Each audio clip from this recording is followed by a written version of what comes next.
Oh my God. Stalin brought in schools that teach Russian. 1, 2, 3. Oh wait, no, that's not the theme. You could play that. That's fine. Will we not get sued by these whoever would sue I'm pretty sure no one's going to enforce it. I guess you're right. What are they going to do? It's the Soviet. It's the official march. They're like, whoa, thank you. Thank you for being part of our communist tribe, ladies and gentlemen.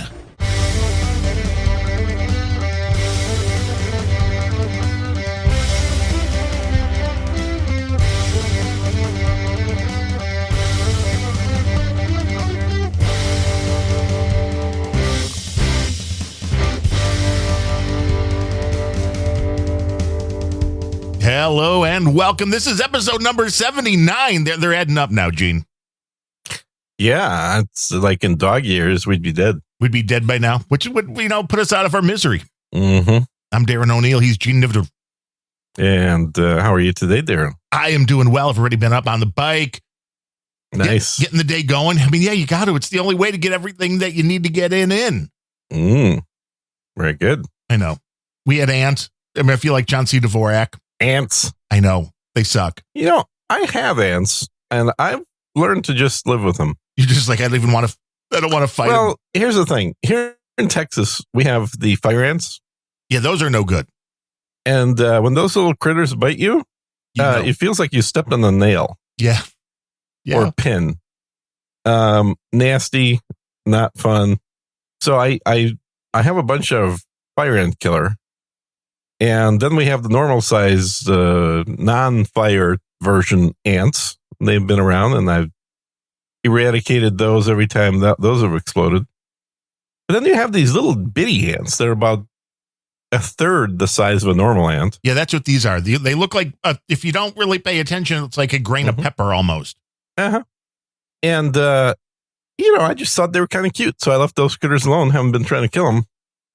And I think they're living in my bathroom now. Well, somebody should be. Because I see them walking around every morning. I think they're coming down to the they like water to get a drink. Right. Yeah. Especially in Texas. Water is probably important. Yeah. Yeah. So it's a thing. But I don't know. They're not really bothering me. I don't know. It all depends where they are. Well, plus it's food for the pet spiders. Well, that's true. Then everything, it's an ecosystem. It all kind of works. I would prefer that the black widows eat the ants rather than me. Right. You don't want those to get into you. That was... I did have a spider bite a few days ago. Not fun. And our buddy John Fletcher, who does that Hog Story show that you were on once. Yes. He had fire ants one time in Texas there where they were in his underwear drawer and he didn't notice. Oh, yeah. Well, I got one that's about as bad, if not worse. First time that I ever encountered those things. I just moved here to this house probably a month. So this happened about a month after I moved here.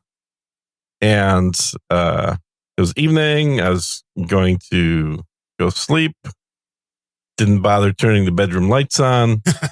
Pulled back the sheets. Laid down. And literally a few seconds later, there was a string of explosions across my back.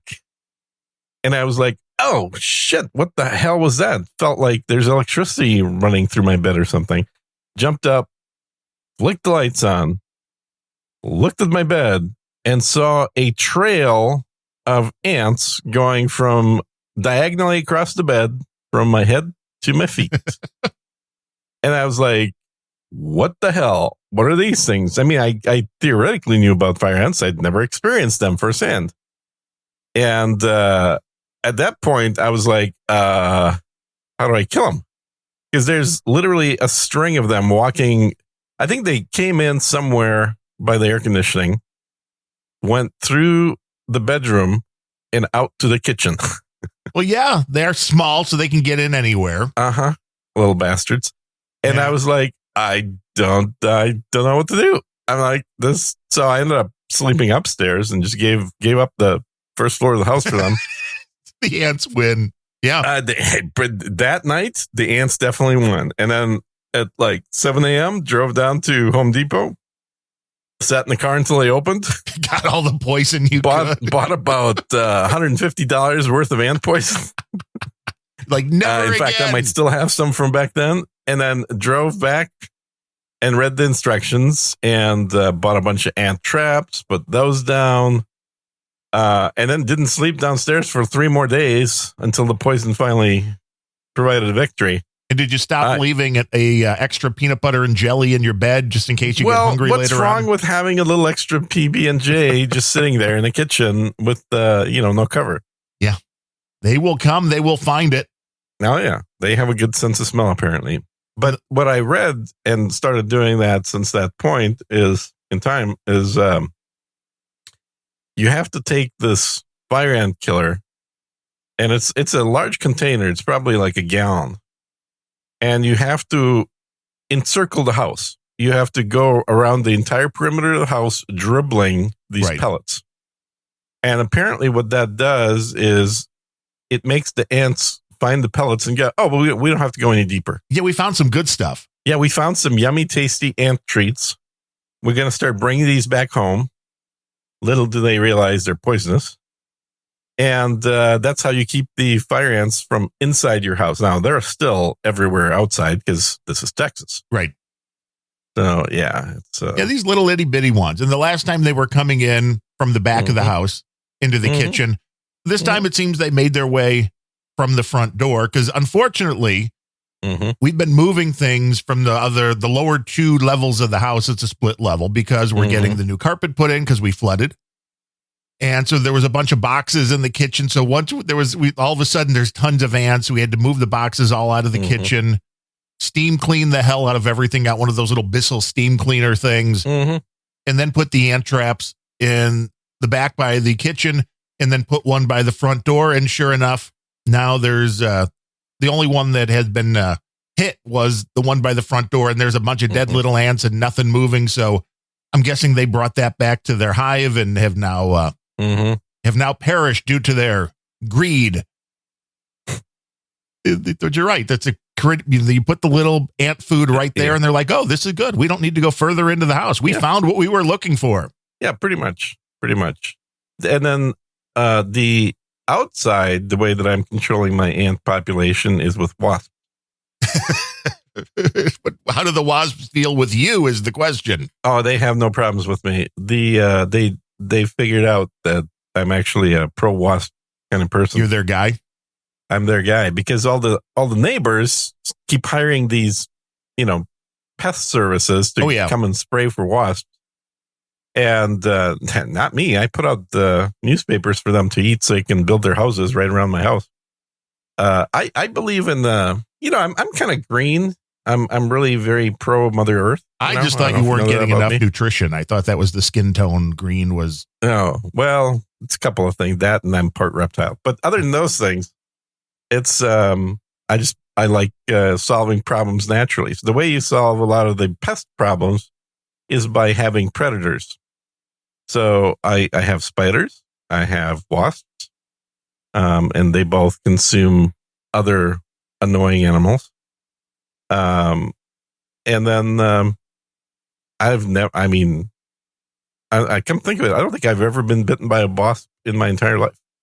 Is this why when anybody comes to visit your house, they have to dress in like the full beekeeper outfit just to even get in the front door? No, that's just more of a fetish. You keep all of the solicitors away. That's, if you start walking up your door, your driveway, and all of a sudden there's a cloud of wasps, you're like, maybe I'll go to the next house. The best one now, this year they didn't put a nest up there, but a couple of years back, they built a nest right over the front door. It was perfect. Oh my.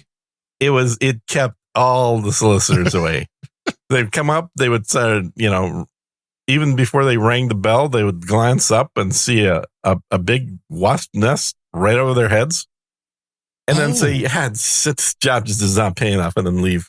Why aren't we selling these? Why aren't we selling imitation wasp nests? Wasp kits? That make it look, and you can put a little speaker in there, make it buzz a little bit. People be like, nope.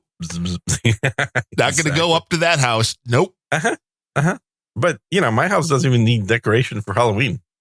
Is that you're celebrating Halloween all year round? Is that? Well, it might as well be. Why not? Do you give away the big candy bars on Halloween? Or are you one of them stingy guys?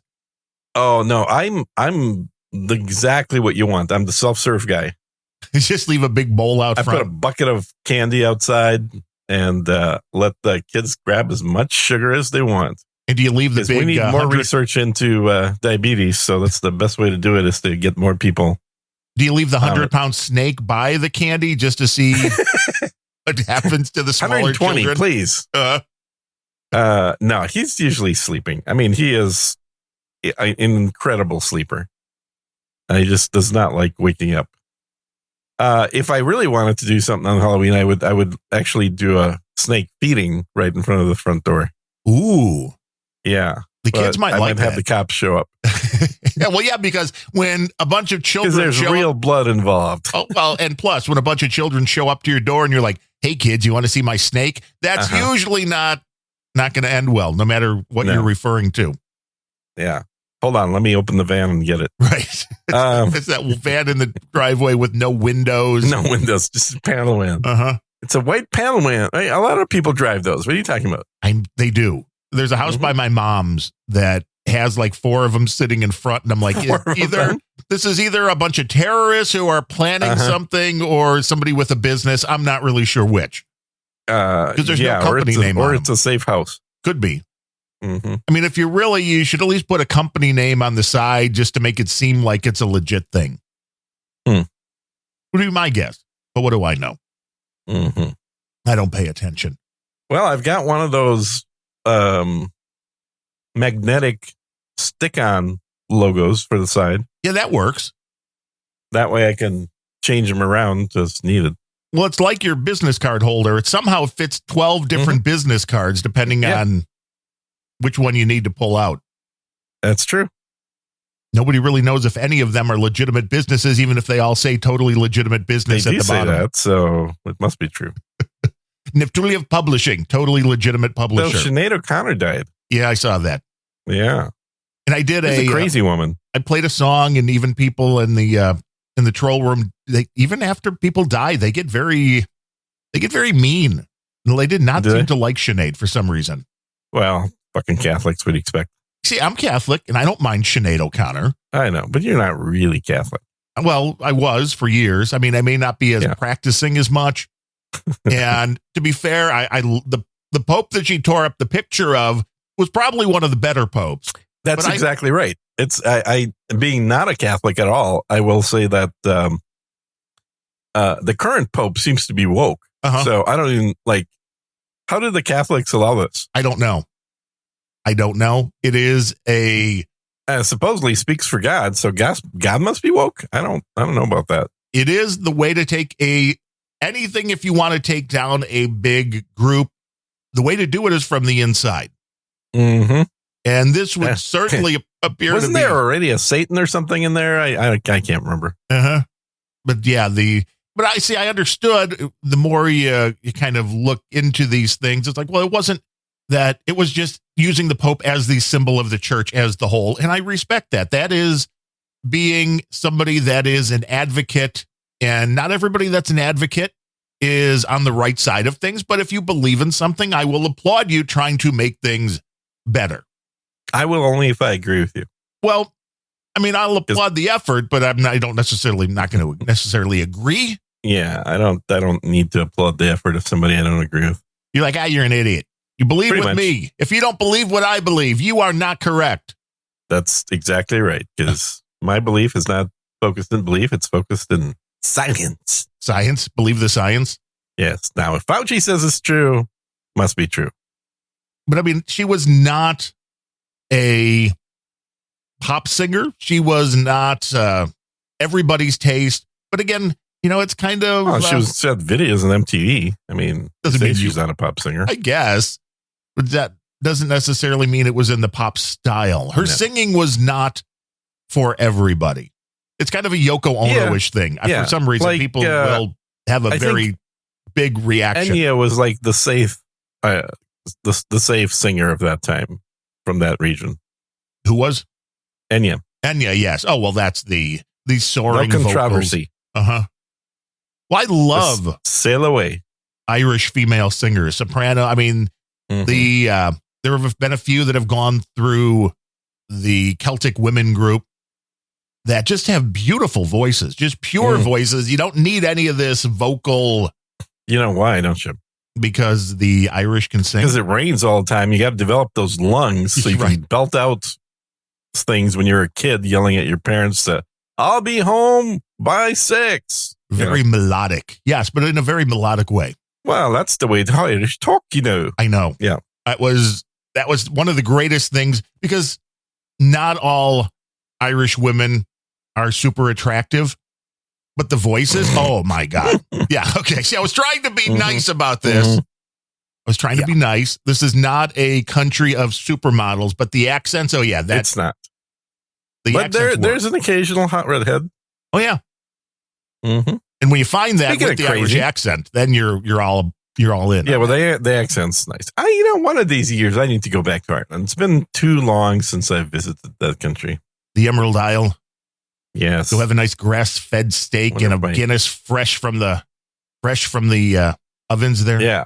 All my tickets ought to be gone by now, so I should be able to go back. So you're just waiting for the statute of limitations to be over that's on usually a few what things.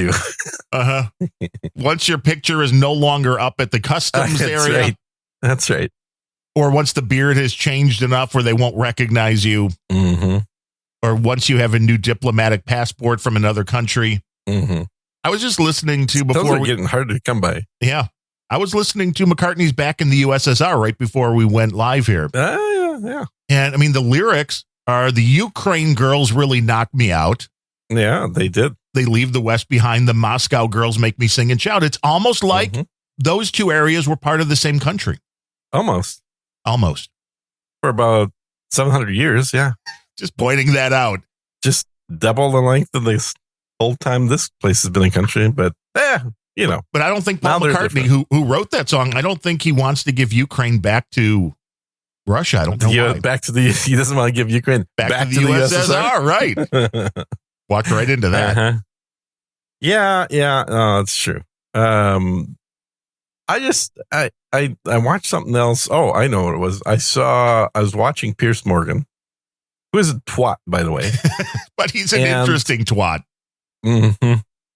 And he is, I don't know how to describe the guy, because he holds some opinions correctly, but probably for the incorrect reasons. And then the rest of his opinions are just plain old incorrect. And he's so damn sure of himself. It's amazing. I mean, kind of like you. But British. Not at all like me, because he's a twat. And because you're right. And that too. And so he had on a couple of guys on talking about the whole Ukraine situation.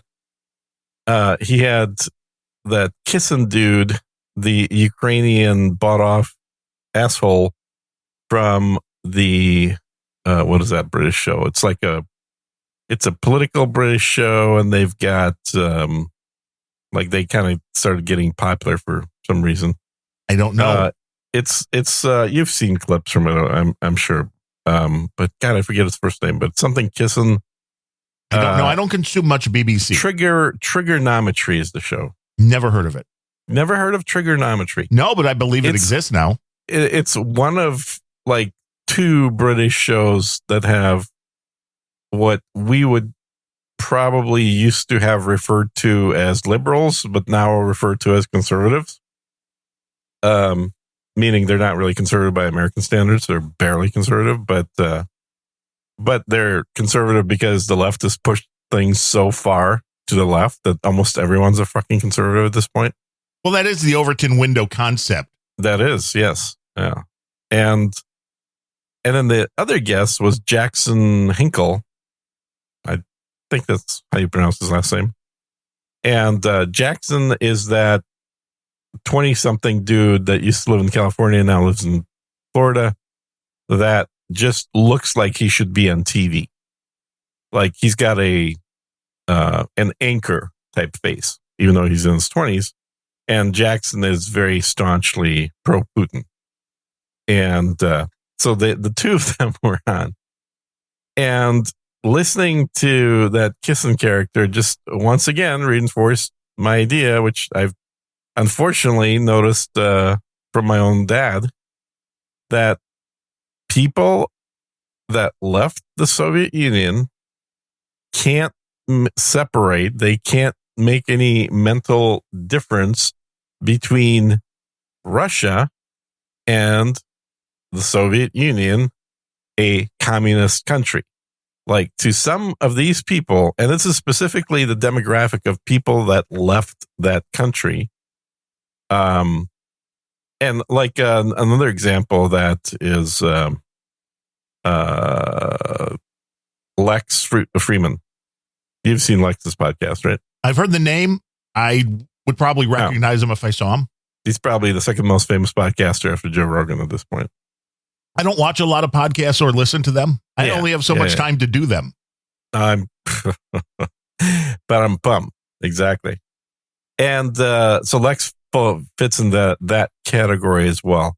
But these people, like, they've heard or experienced, first, like my dad obviously experienced, he didn't just hear about it, but basically they have this concept of just how bad the USSR was.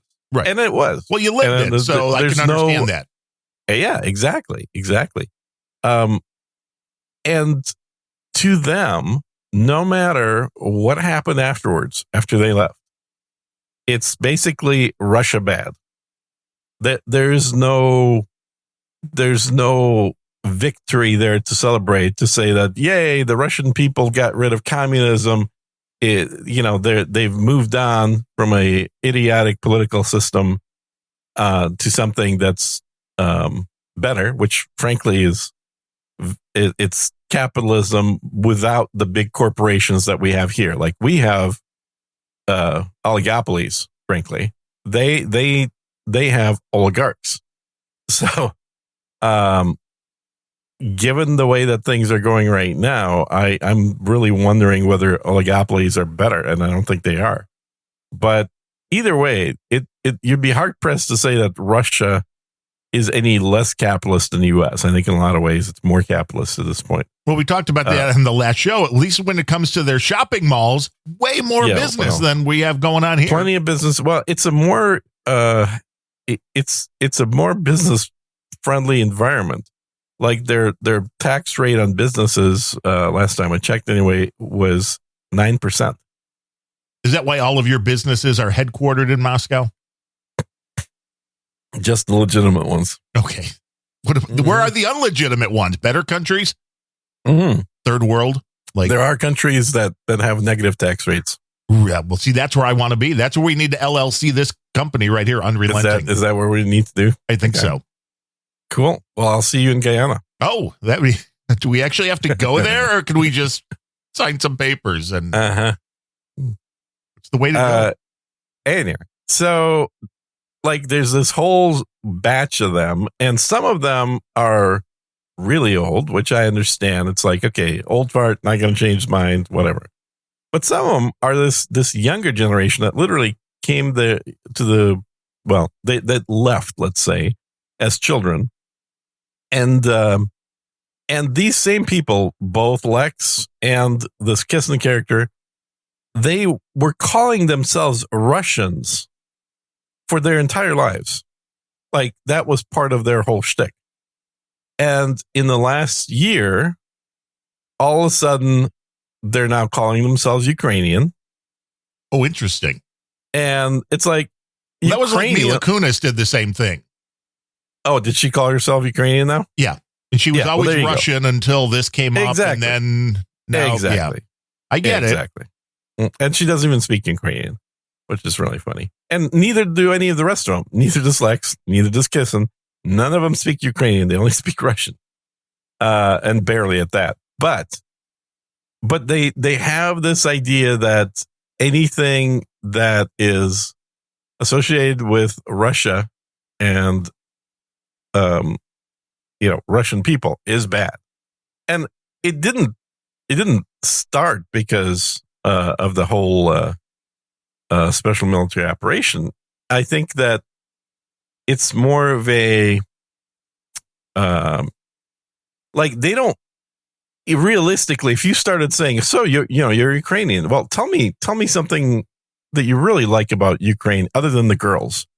Yeah, because they knocked me out. Cultural history of Ukraine. Just tell me something about it that you really appreciate.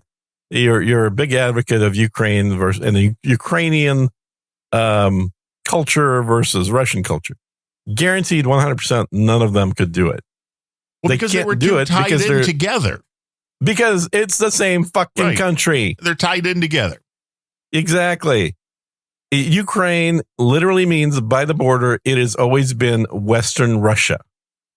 If anyone ever bothered studying history and looking at maps, this was not like Poland in the Eastern Bloc. Like Poland, and there's plenty of bad shit happening there right now as well, but Poland has a long history that involved both conquests, where they took over large portions of Eastern Europe, and being conquered, where they lost their autonomousness.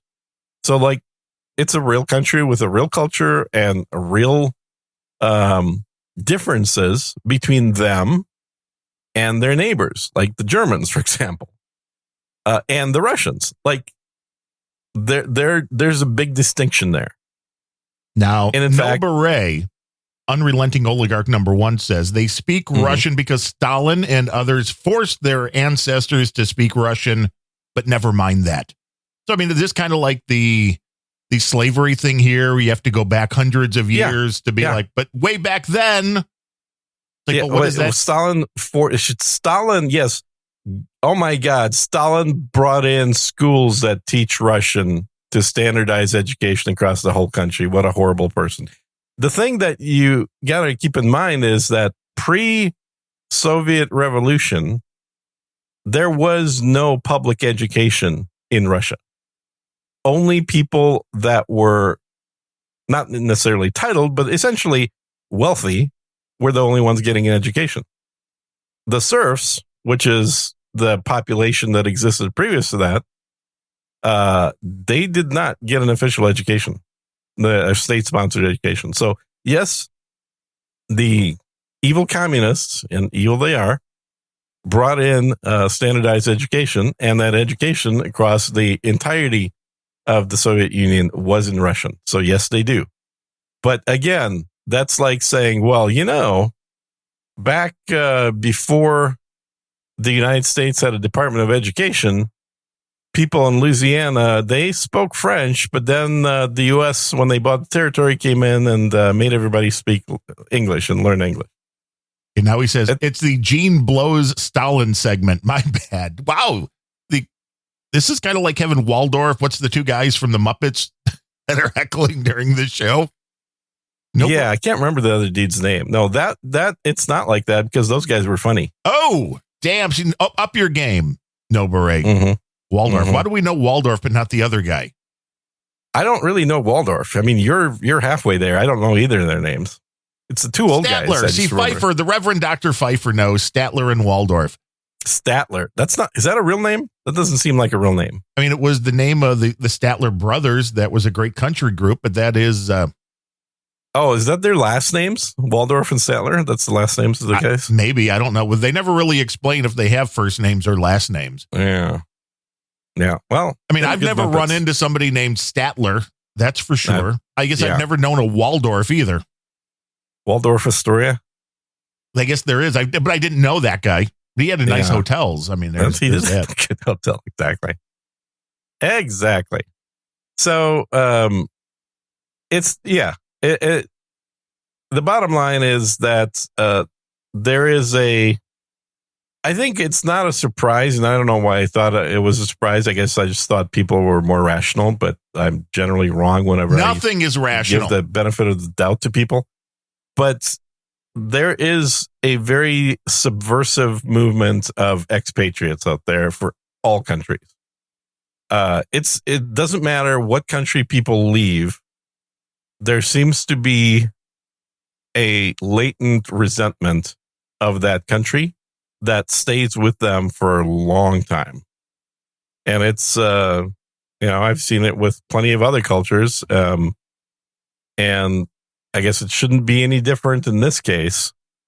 But like, no, but I this kind is of get just the way things are. I mean, the mantra. Well, they do, but here, let me give you an example where we'll see what happens. This hasn't happened yet, but like, there's a lot of Chinese exiles, immigrants, whatever you want to call them, people that used to live in China. They were born in China that live in the West now. And a lot of them, I would think it's fair to say a majority of them have a disdain for China.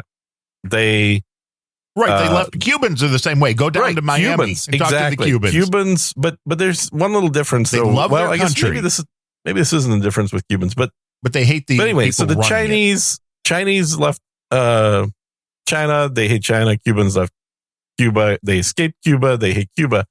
But here's my question: do they hate the communism in Cuba? Do they hate the communism in China, which makes rational sense? Or are they going to continue being anti those countries, even when the government and the politics changes to something else?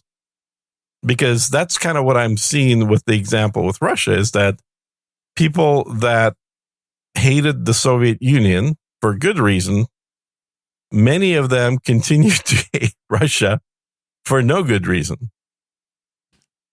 Well, so I don't know. Maybe it's just the next Patriot thing.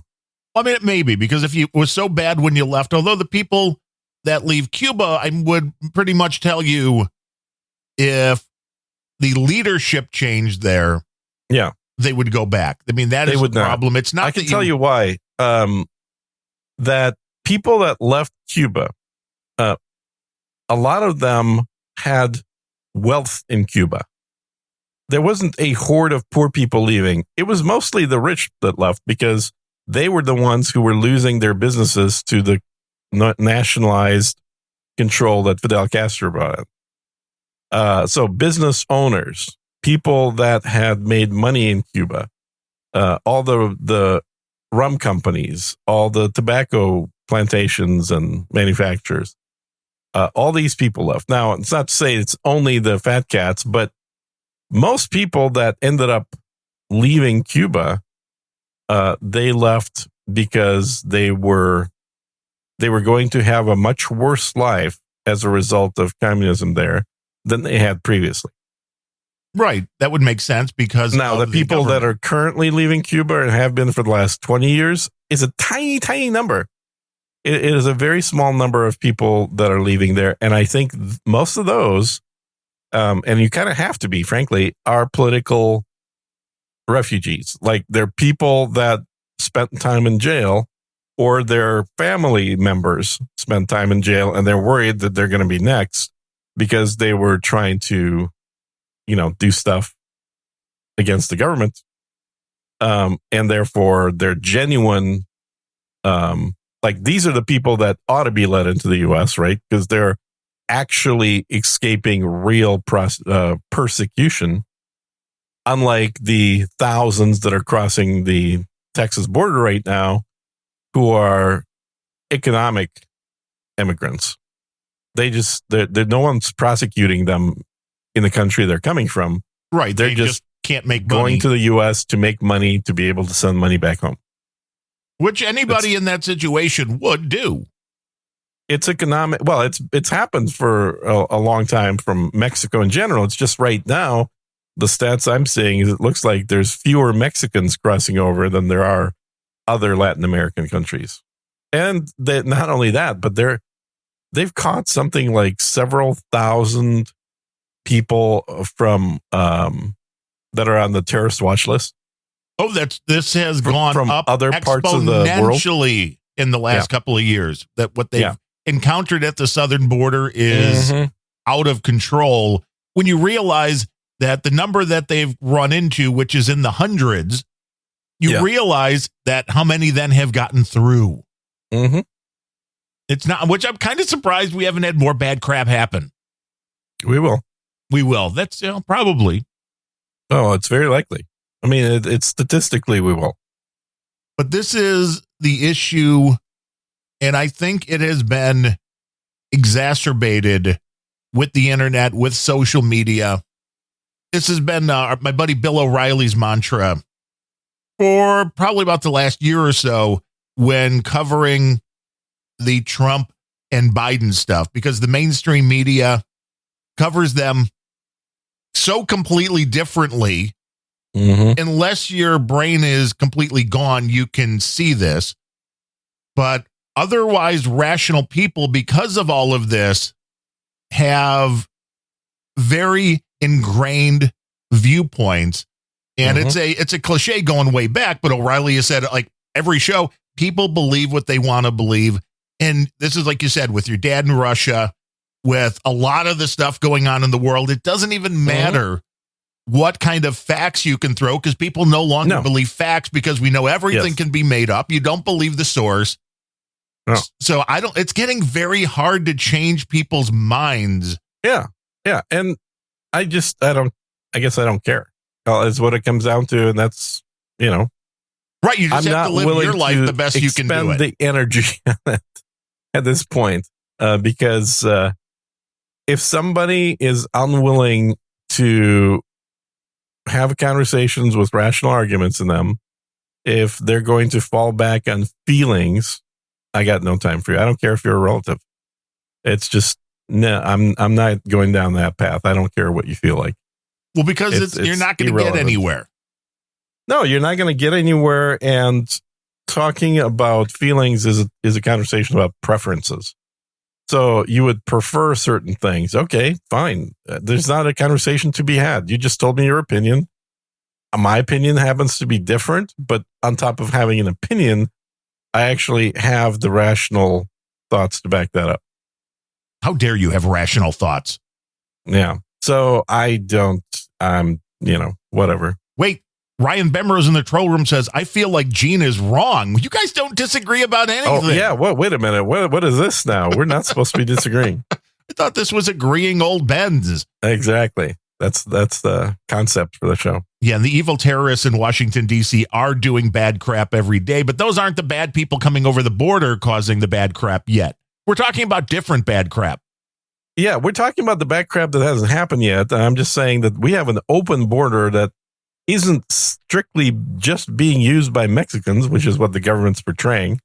It's being used by people from all over the world. There's Chinese people coming in. And who doesn't think the Chinese have done things to subvert the U.S.? Come on. No Beret says, Gene's convinced me. I now feel like communism is the way. So, I mean, you got your word out there. Uh-huh. Good. Well, I'm glad, because it makes it easier to track you down and exterminate you. So wait, you won't kill the little ants, but the people you're okay. Oh, communists? I have a blood feud with communists. Yes, absolutely. Ah, well, that makes sense. Only good commies, dead commie. Kill a commie for mommy. That goes way back. Gene's like, I want that on a bumper sticker. Like it. Yeah. Hell yeah. Hells yes. Yeah, it's a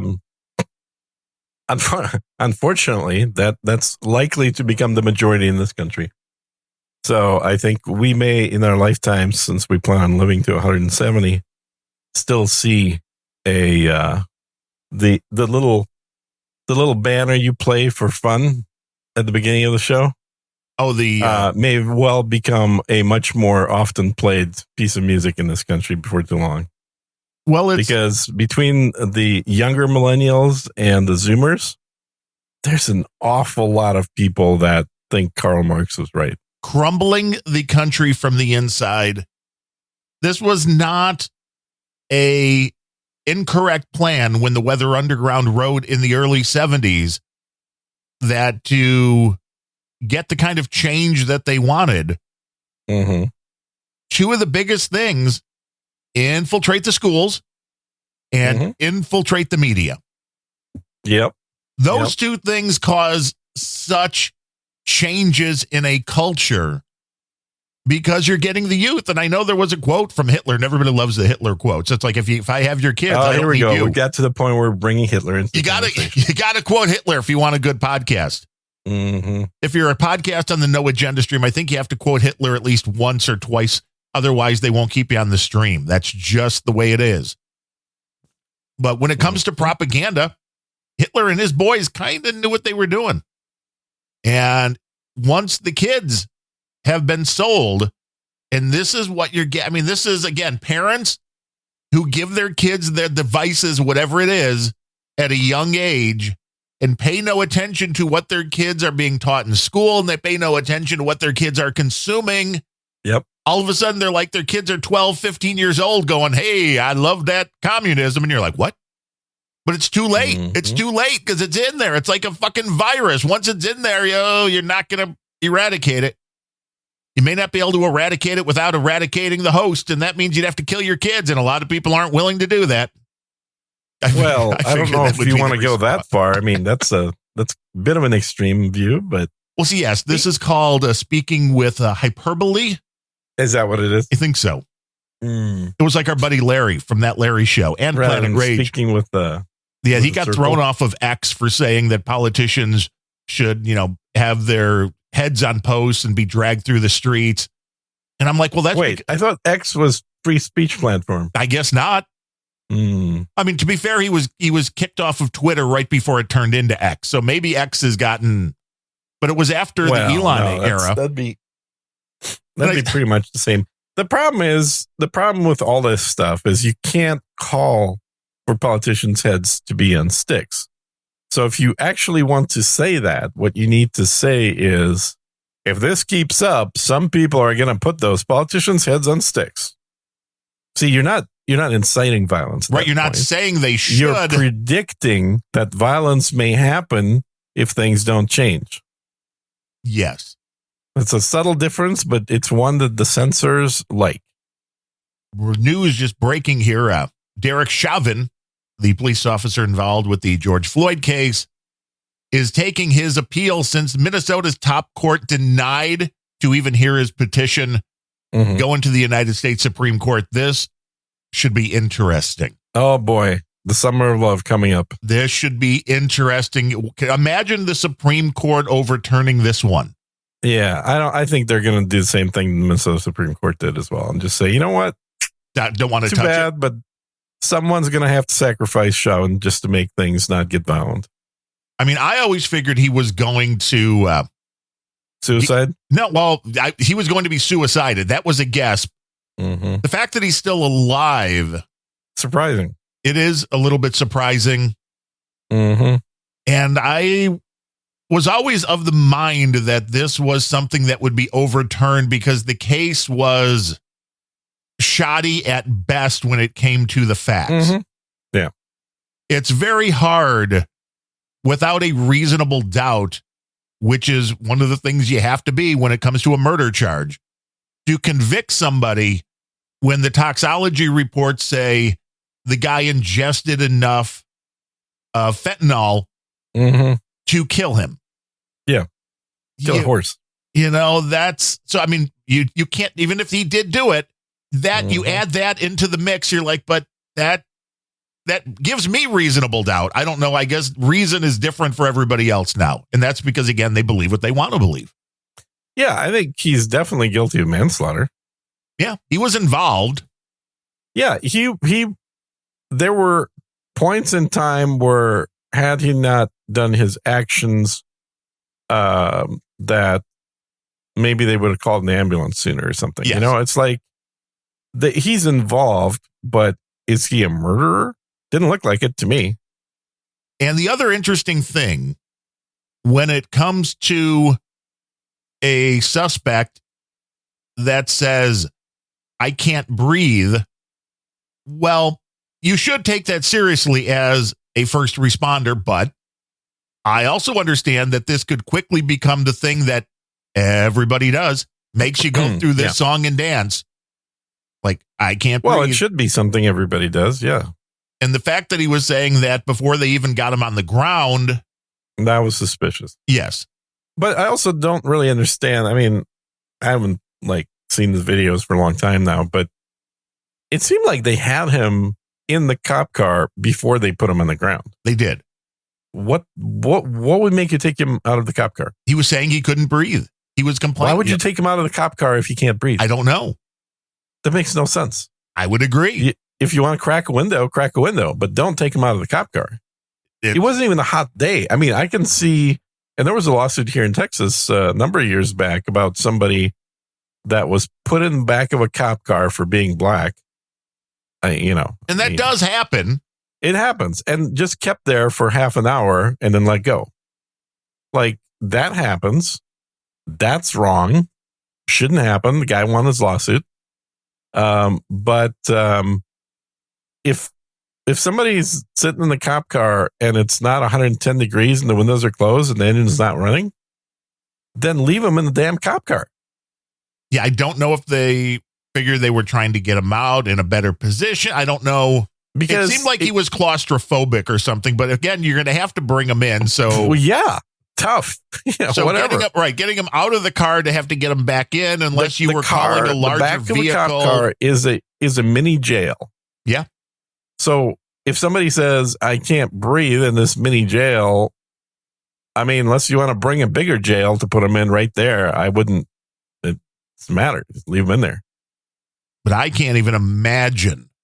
We saw what happened after the Supreme Court on abortion, the ruling.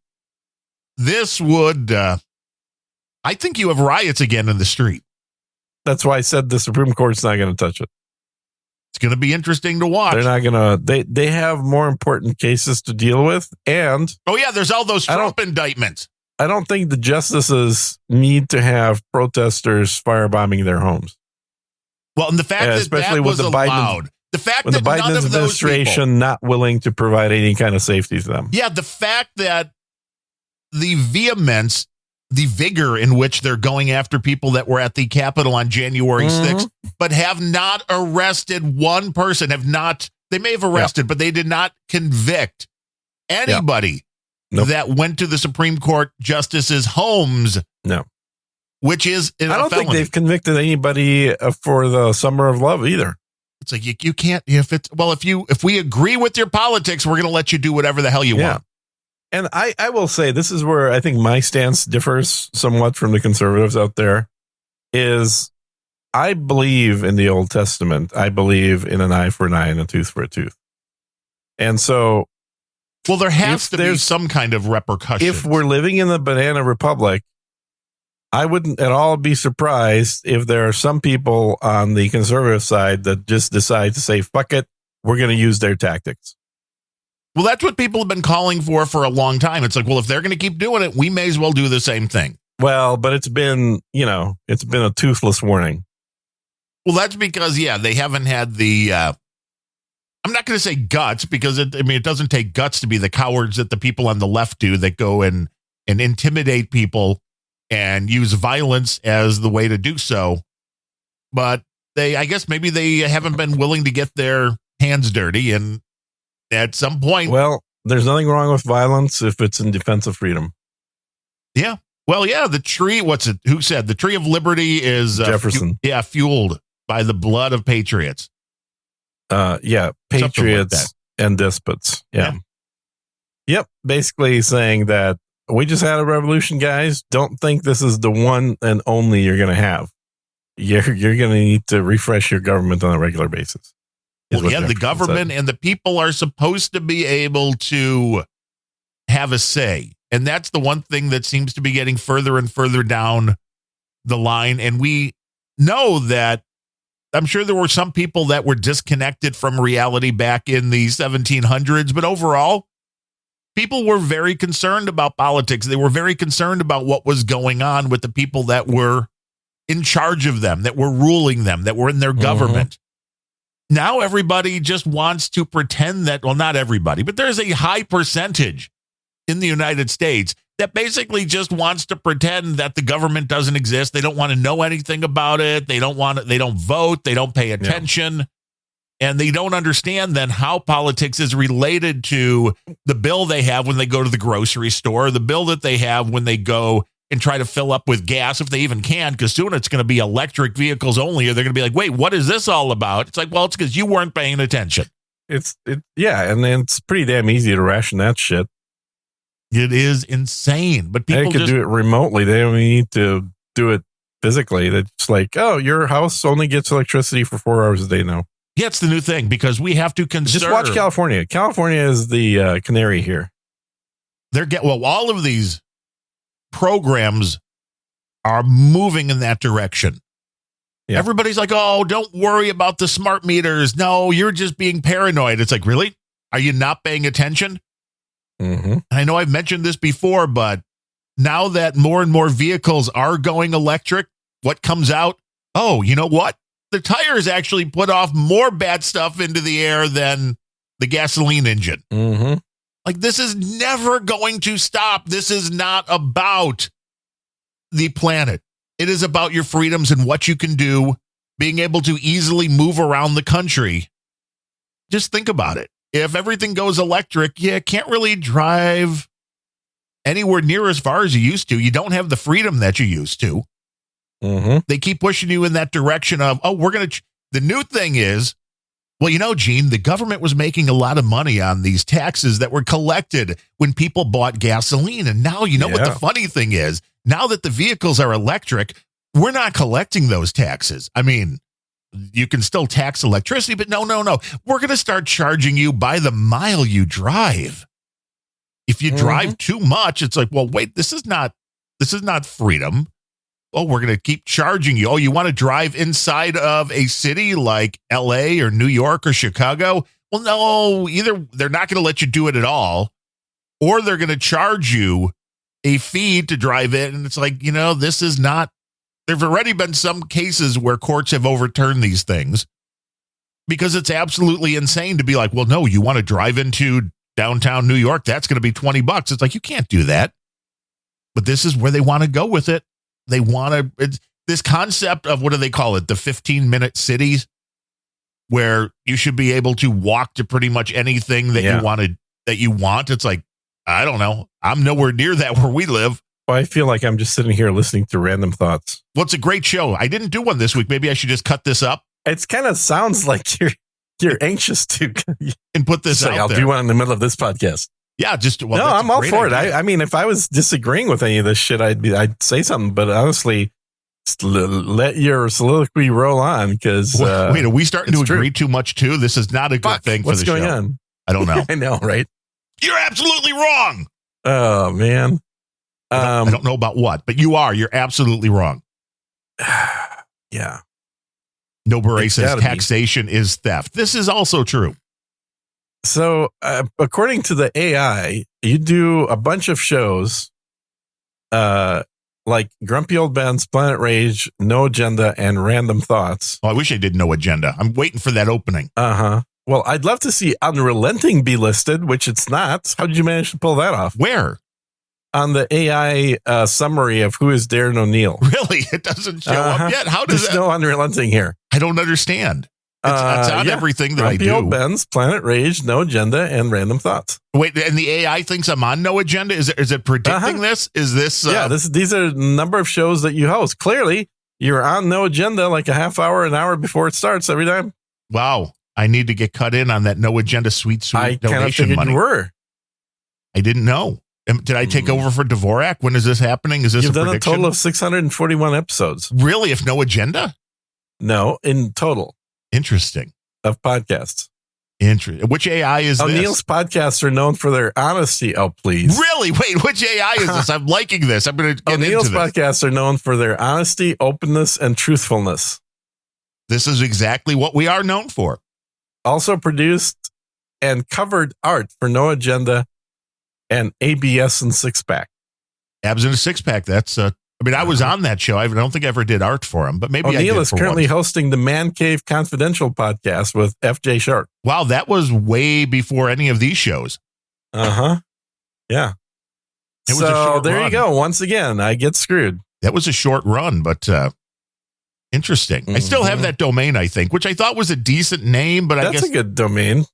Guys just talking about guy things, which is kind of like Unrelenting with a slightly different bent. Well, no, I mean, we're not guy on guy thing. That's different. That's a different guy on show. guy. That's your domain is guy on guy. No, Okay. no. If I had that, I wish, because man, I could sell that for You could probably sell that. I for would a pretty imagine. penny. Yeah. I have socks. I think it's sockstalk.com too, but unfortunately, the White Sox and Red Sox both suck so bad that I don't think anybody wants that. I've got a few of those domains.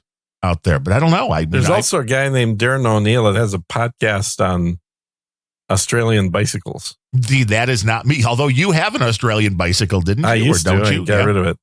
Yeah. They did make good bikes. The AI could just be hallucinating. But which AI is this? This is the Brave AI.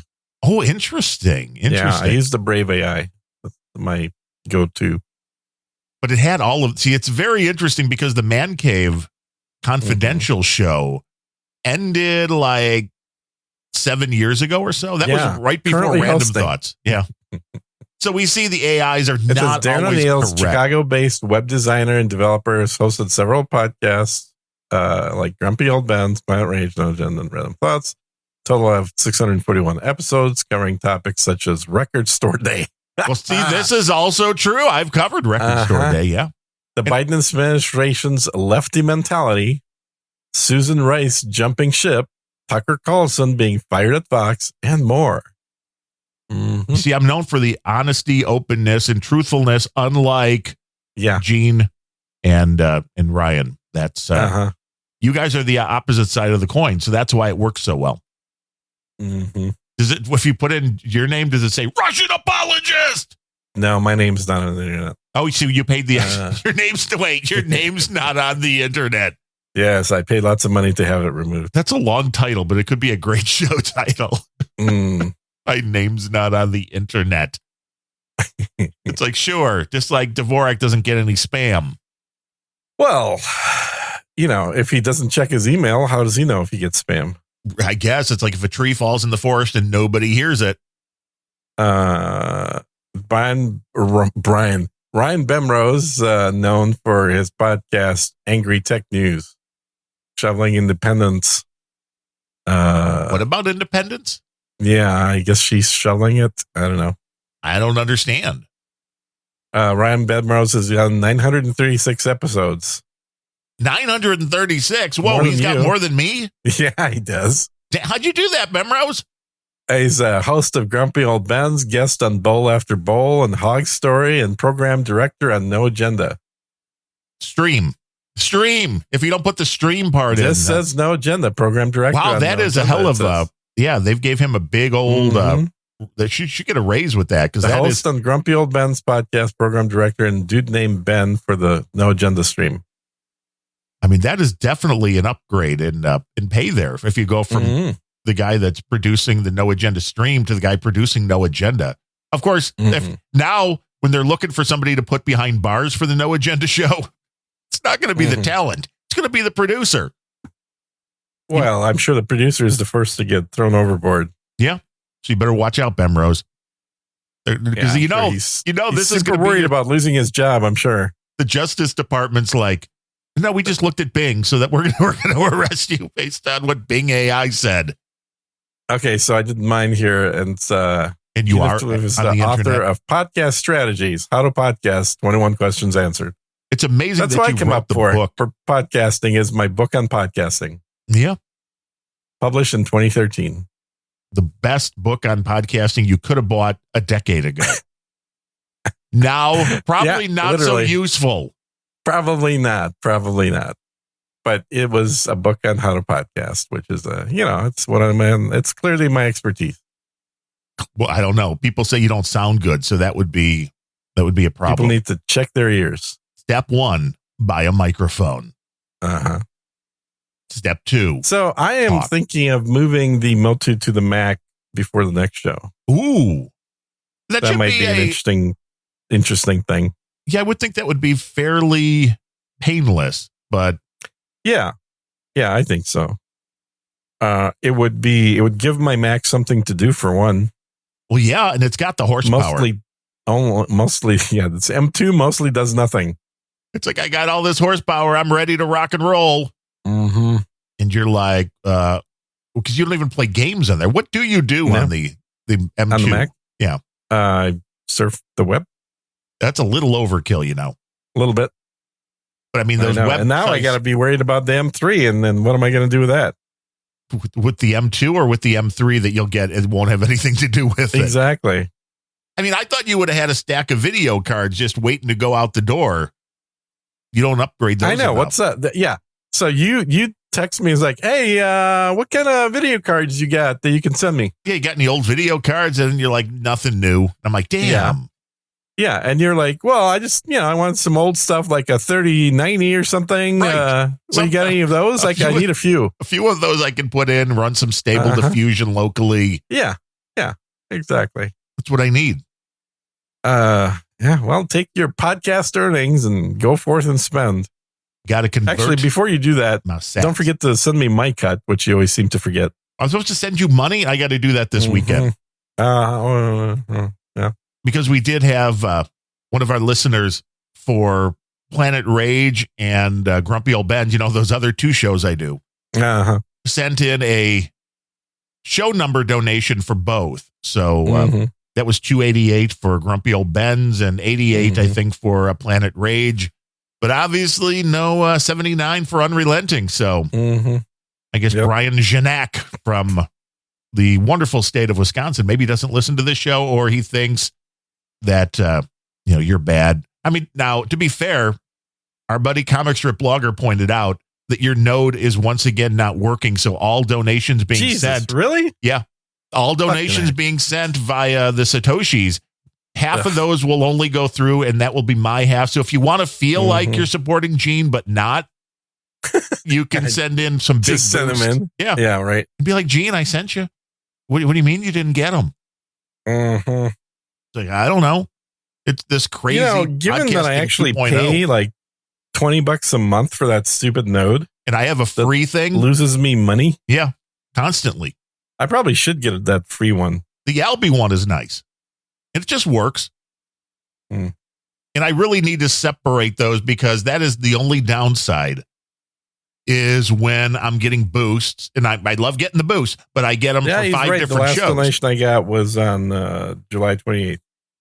And when you get boosts for all sorts of different shows, it is a pain in the ass to try to separate those per show. Well, why didn't you just set up a node per show? They're free, right? Yeah, they are. But then it's like, well, then I have to consolidate them, and that all seems like a pain in the ass. How do we?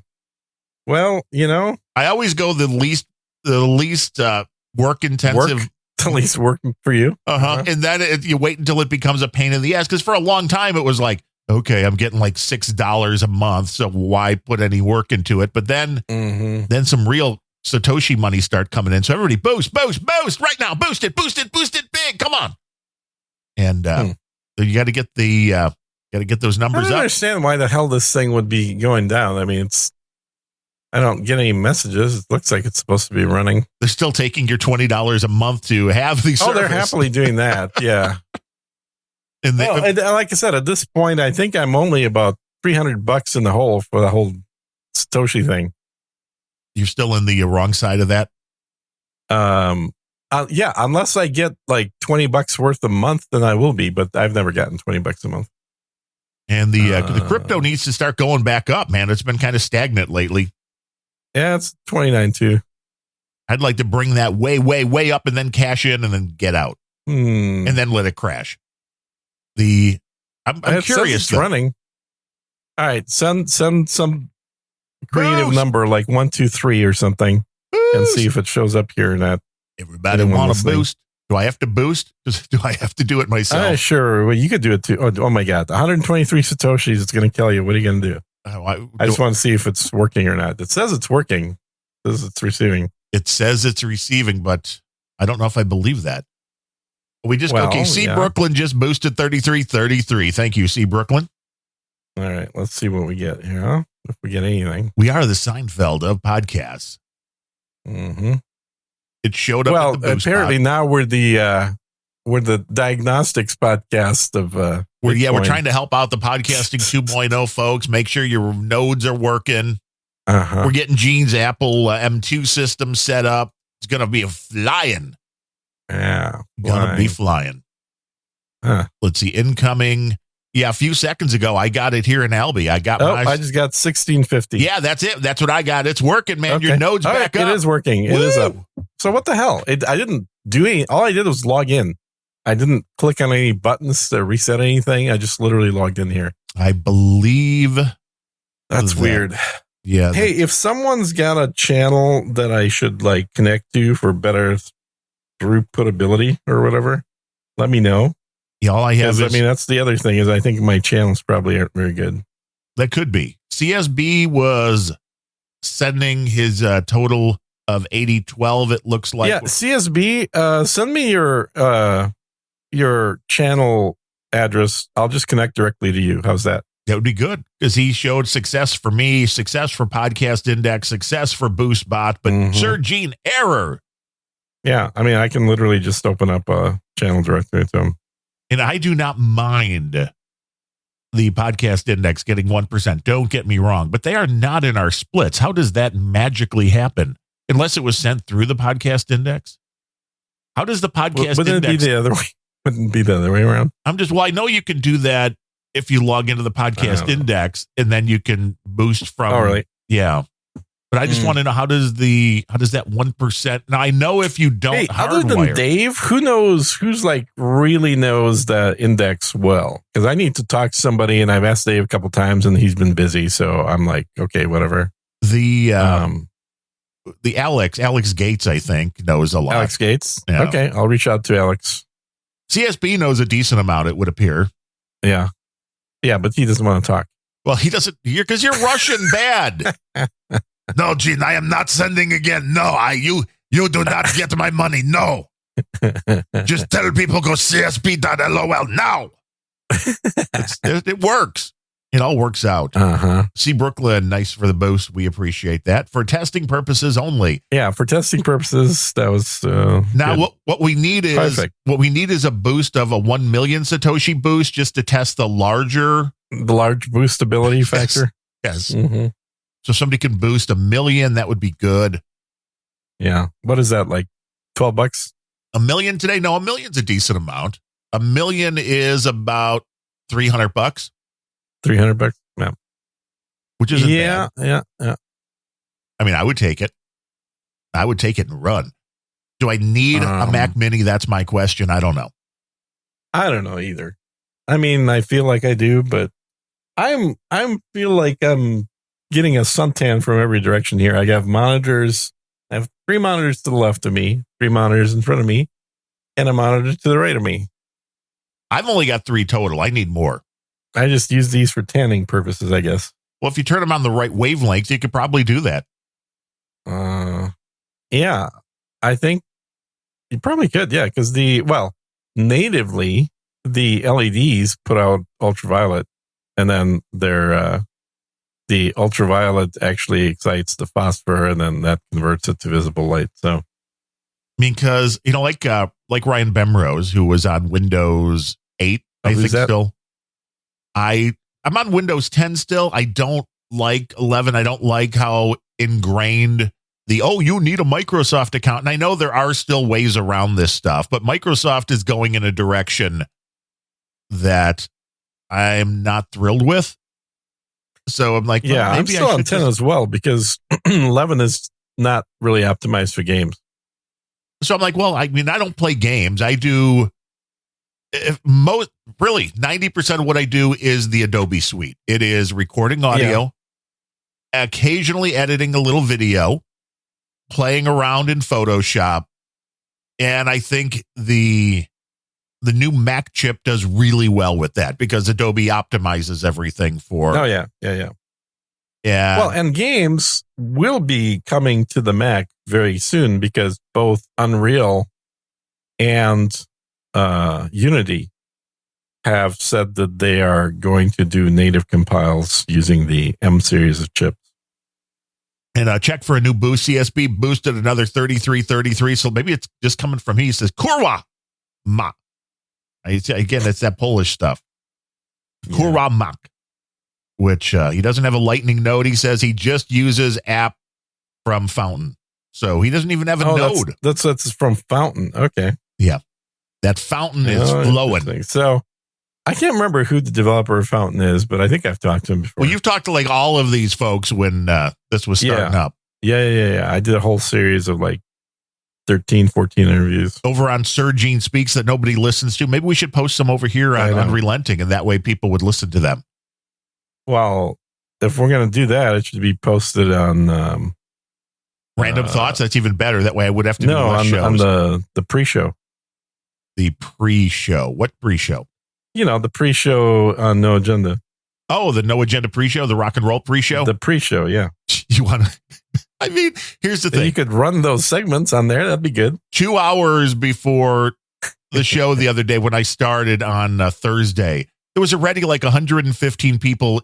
The minute the show started, there was hundreds by the second hour. I'm like, can you imagine if I start playing Gene doing interviews? The numbers would drop off like boom, boom, boom. You would hear people turning off their computers. Exactly. Like, what's this? This ain't rock and roll.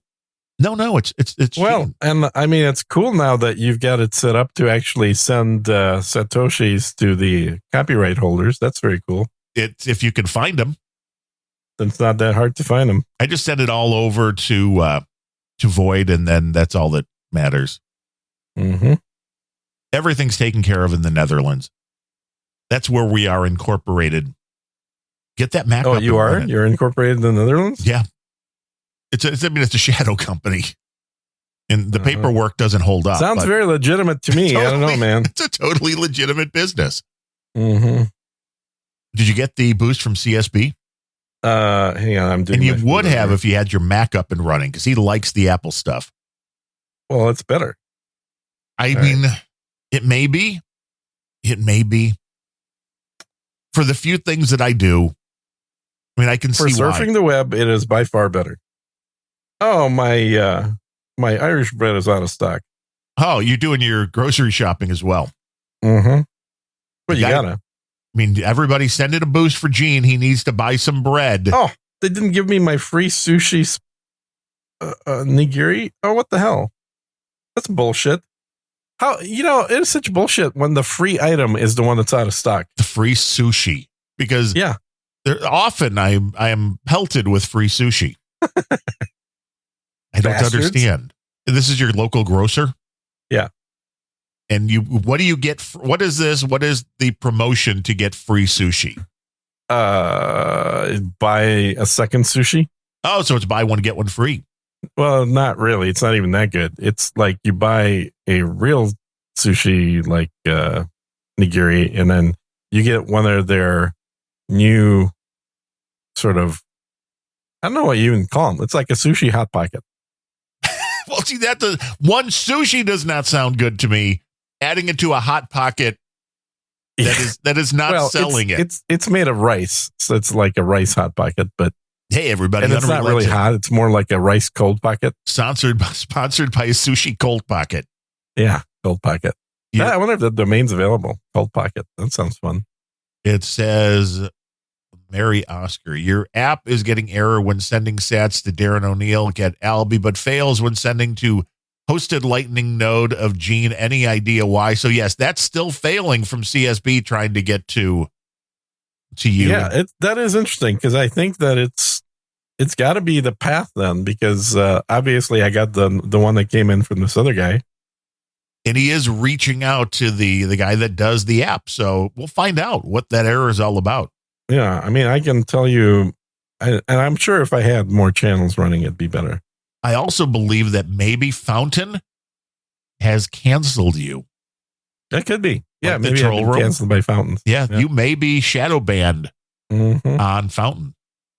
Could be. Anybody else on Fountain out there that can send a, do a test? Yeah. Mm-hmm. Because C. Brooklyn was on Podverse. I've got Podverse. Yeah. Any other Fountainers out there? If you send a big boost, there's a really good chance Gene's not going to get his half. That's got to make you feel good. Mm-hmm. Try that now.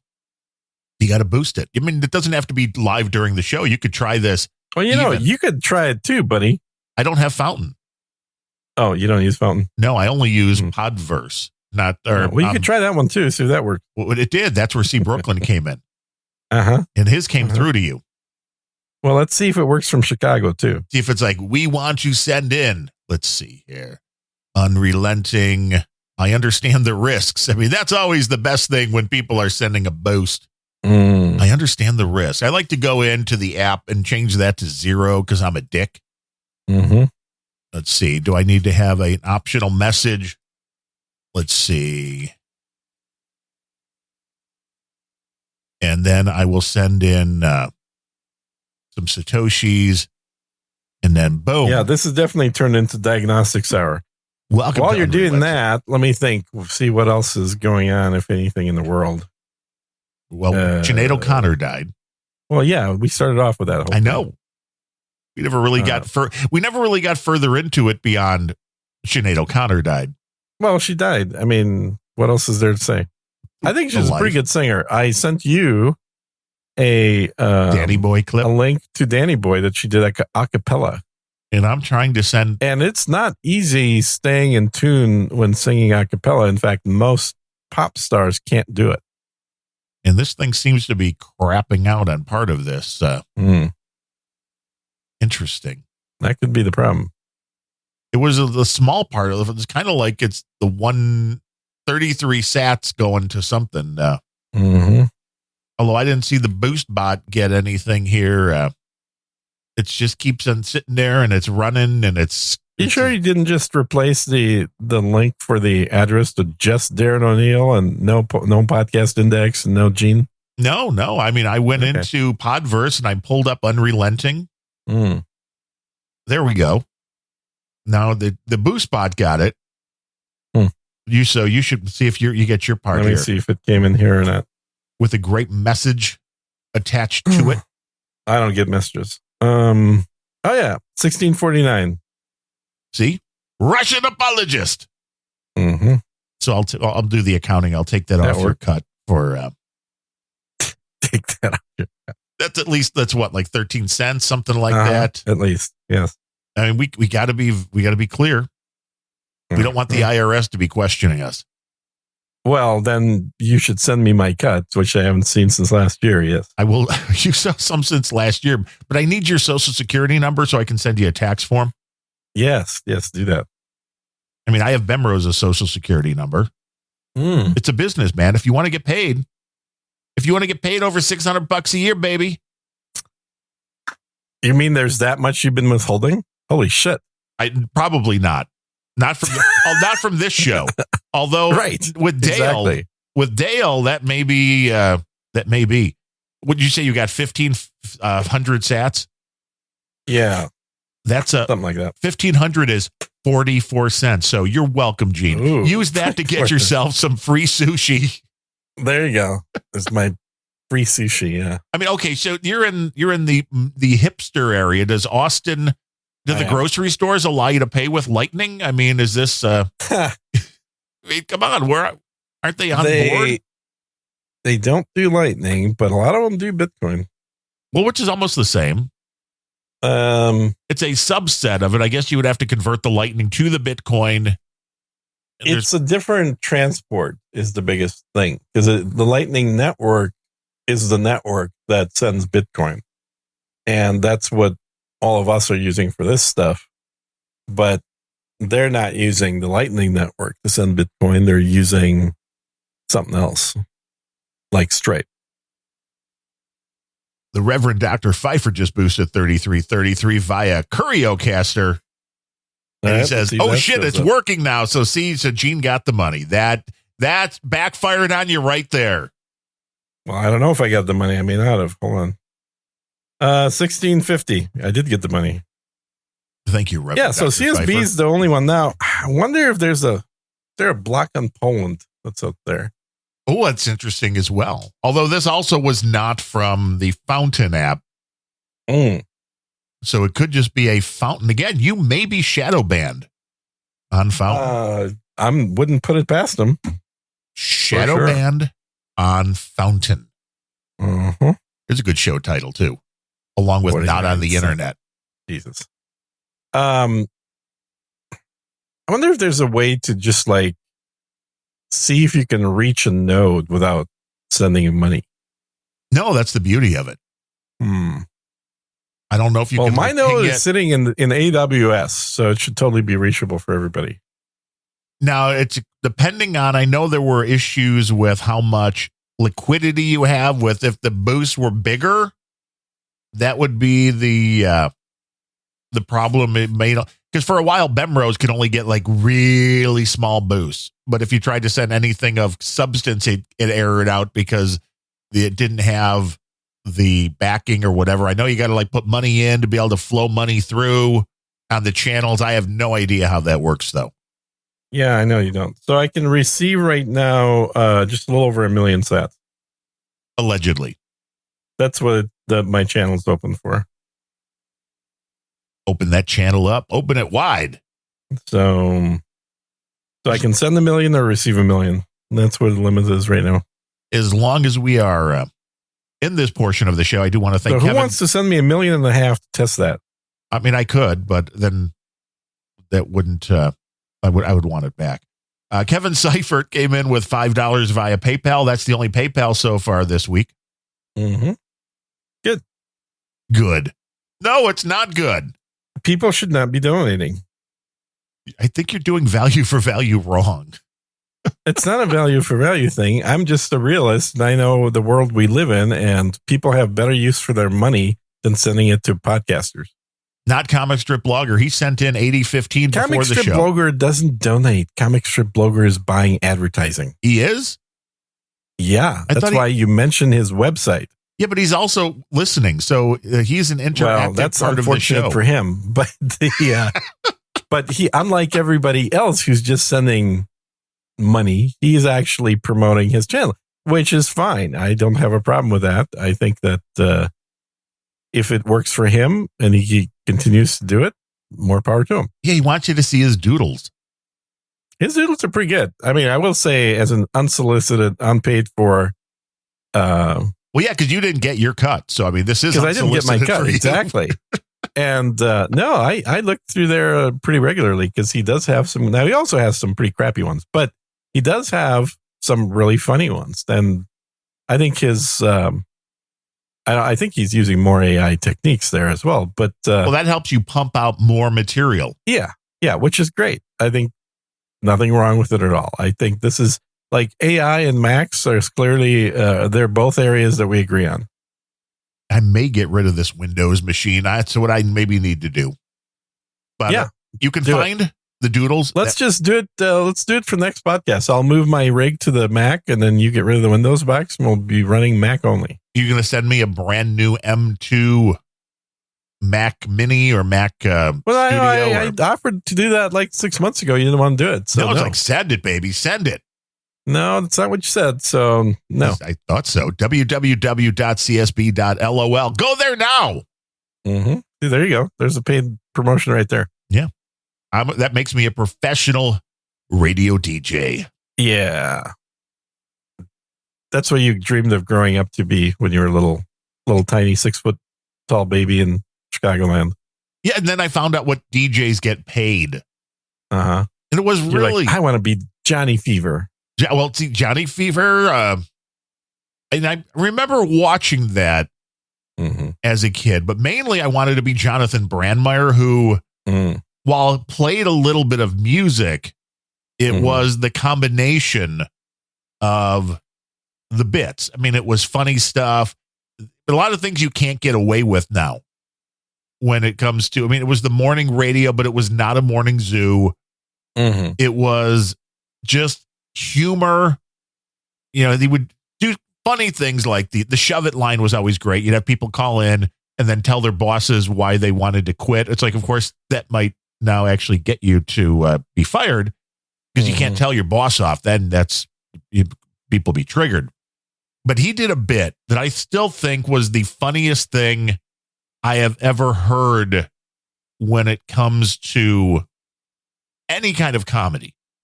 And this was, do you remember the Joe Pesci movie that was 7 Heads in a Duffel Bag? Mm-hmm. Well, I guess they sent Johnny one of the heads, and it looked like a realistic head.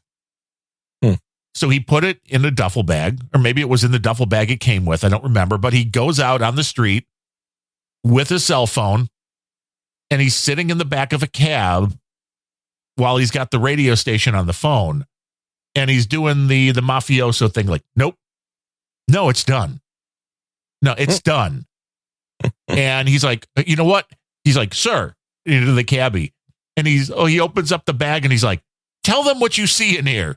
And the cabbie was like, oh, this was on Lakeshore Drive, I believe. maybe Mhm. Michigan Avenue. The cabbie stops the car, gets out, and runs. hmm Well, that was back in the day when there were actual mob hits happening. Yeah, well, this is true. This was back in the good old days. It was a different Yeah. kind of mob in Chicago. Yeah, exactly. It was the old school mob. And It was a racist kind of mob back in the day. just that trying to convince the guy, sir, it's a bit. No, it's They're those sort of candid camera type things. If they're not done right, there could be danger. Yeah, you could die because somebody. There was a video I saw recently of a guy in I think it was Home Depot or something like that, and they're doing a prank video, and there's this big black dude there, and he's talking on his phone, supposedly, allegedly, the white dude who's doing the prank is. And then he says the N-word. And obviously this is all done to elicit an emotion, right? Or a response. And it will. and the black dude like turns and looks at him. And then the guy keeps talking, and it's just more racist shit on the phone while he's walking around in Home Depot, right? Finally, the black guy says, "Hey." And then I can't remember what exactly he said, but there's a fist that came up really quickly as well. And as soon as that fist came up, this guy's like, "It's a prank, it's a prank, it's a prank." And the black dude's like, "What did you say, motherfucker?" It's a prank. And he's like, "Camera over there, camera right. You're on YouTube right now." It's like, dude, it's the lowest form of humor, I think, because you're not bringing somebody in on the joke in order to make it funny. You're actually laughing at their expense. Yes. But this goes both ways. I saw a YouTube video, and this was whatever the proper terminology today, for a little person. Yes, that would be a person of stature slightly smaller than a cis. Yes, and this was a black person like that. Oh, well, no, it's a normal person then. Oh, okay. And he was out in a park, and he's like, "I lost my dog. Can you help me find my dog?" And he goes, of course, to a white guy. Yeah. "I lost my dog. Can you help me?" "Yeah." "We'll call him, what's his name?" And the black guy, N-word. Yeah. See, there's that's suspicious already because black people don't like dogs. I did not know this. Oh yeah, it's a well-known fact. I don't think it is a well-known fact. Oh, everybody knows that. I have not been on the internet enough. Okay, let me rephrase that. Dogs don't like black people. Whoa, so dogs are racist? Dogs are totally racist. I know, right? Yeah, they're dicks. I thought people Horrible. think cats are dicks, but a lot of dogs are dicks too. Now snakes, I hear they just sleep all day. They sleep all freaking day. Exactly. Although it is going to be feeding time probably tomorrow. Ooh, you should get video of this. I've done a video of it. It's really slow and boring. Well, then it would be perfect for No Agenda Social. It takes easily 15 to 20 minutes for him to eat a rabbit. Oh, well, see now a rabbit, that's a fairly hefty Well, what do you beast. think he eats? I don't know. Mice? That's a little like appetizer, like in a little amuse-bouche. He couldn't even fit that in his mouth. That's too small. Too small. Need something big. No, he eats 5-pound rabbits. Well, I guess you said the thing's 120 pounds now. So Yeah, it's like, whoa, what's every 120 pounder eat? I don't know. I haven't been 120 pounds in a long time. No, that's true. I mean, he could be eating pigs now, little like piglets. Oh, but bacon's good. I kind of feel like he's grown up kosher and we're going to keep it that way. Oh, so it's a Jewish snake. It's a Jewish snake. Exactly. I did not know that. Well, see, you learn all these things. Mm-hmm. Yeah. The subtlety of snake religion. Yes, I did not know. I did not know they were that much into their religion. Oh, snakes are very religious animals. Yeah.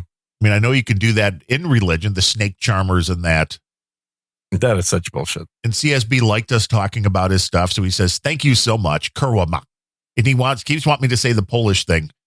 But he sent some more sats. I don't know if you got them or not.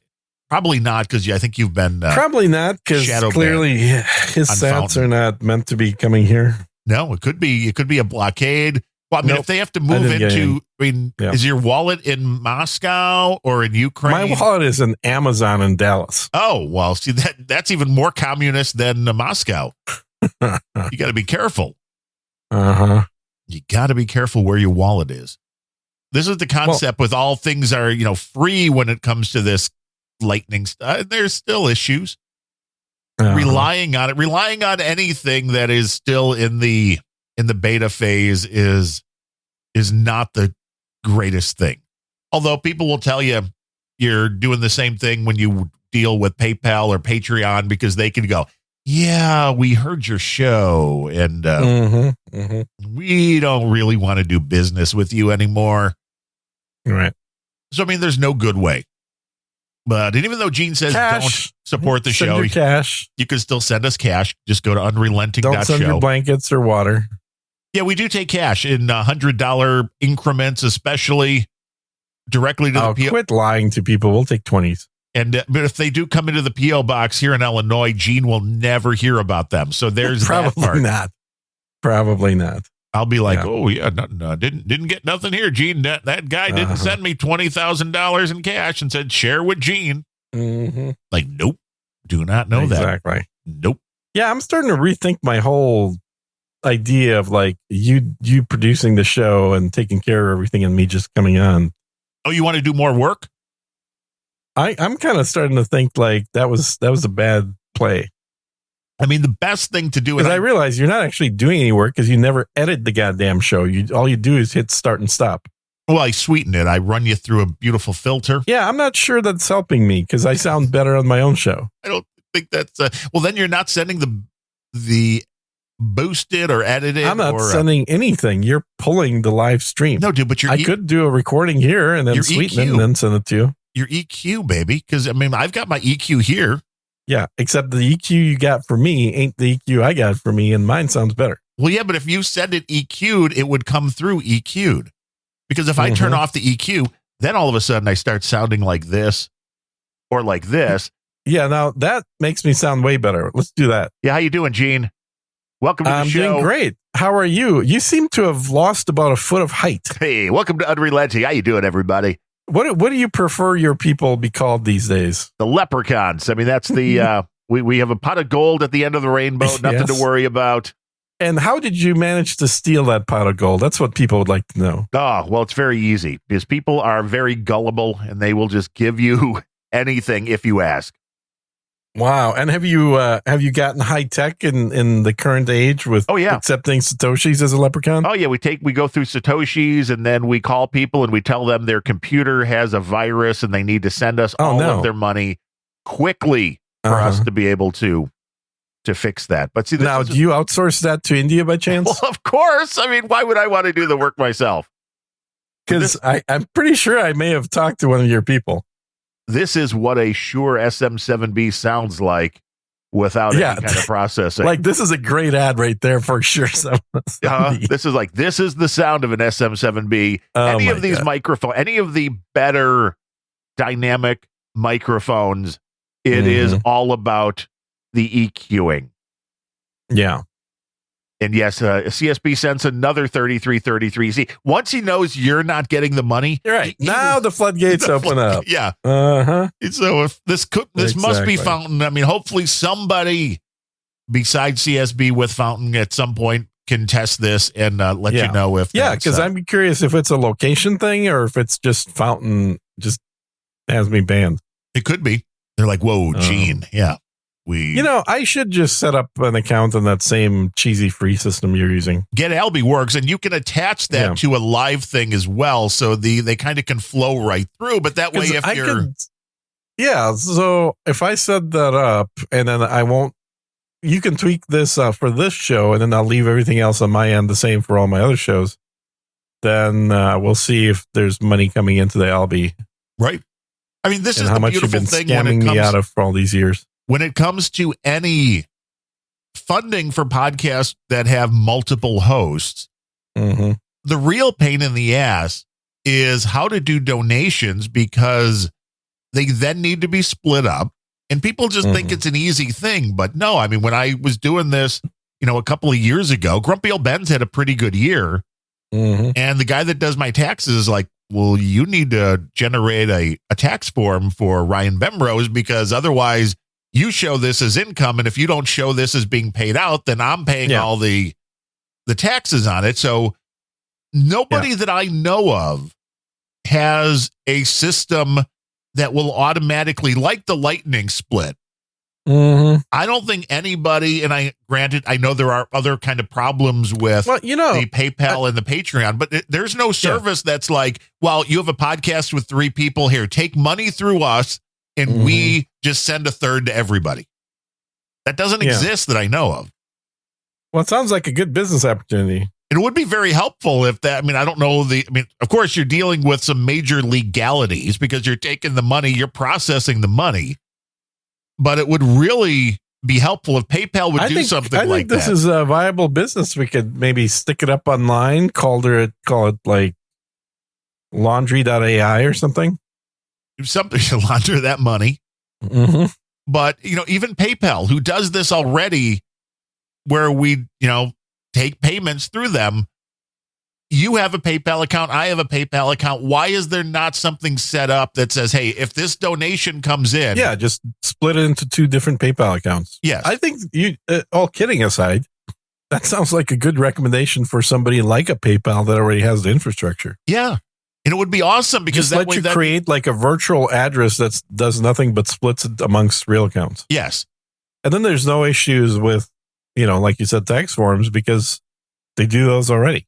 Yes. And if you don't trust the person on the other side, you're getting your money. But it would be so much easier from a tax standpoint, from a record keeping standpoint. Yeah. That's what I love about the Lightning is that you just don't have to worry because although it's just half the ones for you just don't seem to come in, but otherwise you don't have to worry. Apparently I do. Okay. But otherwise it just splits it and it works. And you don't have to, at the end of the year, you go, here's how much money I made. You're just paying taxes for you. You're not worried about money coming in, money going out. But I'm really surprised that nobody has that feature as of yet, where it's like, well, everybody needs an account. So it doesn't matter if it's PayPal or Venmo or Cash App. But if everybody has an account, you're right. Create a virtual account that is for, unrelenting.show. And then if somebody sends $100 to that, well, 50 goes here, 50 goes there. Yeah, because it's a virtual account because no bank is tied to it. It doesn't hold any money. It can't be used to pay out. Right. It's strictly an incoming bucket that has a split. Yeah. Exactly like having an email address that just forwards to 2 addresses, except money. Yeah, exactly. So. And this is the interesting thing is that the Lightning folks figured this out. The people doing this with the open source stuff, but not with real money yet. Yeah. And there's nothing. It says PayPal couldn't keep their cut of everything. It's and they do. They would still take. It's not even like they're doing that much more work. No. But here's the thing: if PayPal's normally taking 3%, I would be happy to give them 5% to do this. Why? Be careful what you wish for. Well, again, I would pay a little bump, or you pay a yearly fee or whatever to be like, okay, if we want us to process splits, right? I understand that might cause them a little more, fees that would be associated with it. Not much though. No, because you're still just taking the money. And then there's no fee. Like when I send you money, friends and family through PayPal, they don't make money on that. So they still have that bit of the business where they will allow you to move money without feeing the crap out of you. But I've said that for a while. I don't understand why they don't do it or somebody else doesn't have this as a service, one of these credit card processors, because there's a lot of people that have shared businesses. Why you couldn't just say, well, I just want this split into 2 accounts rather than 1 or 3, whatever it is.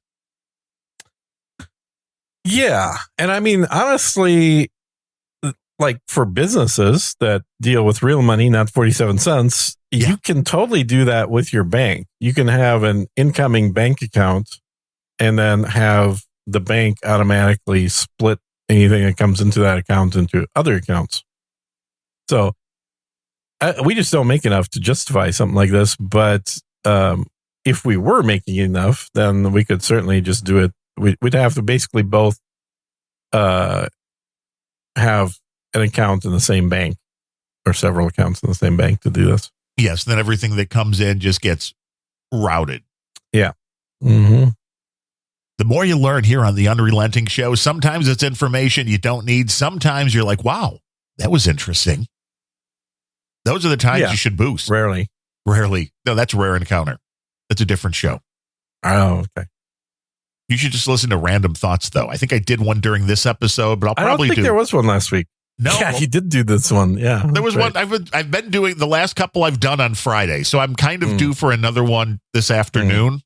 Yeah.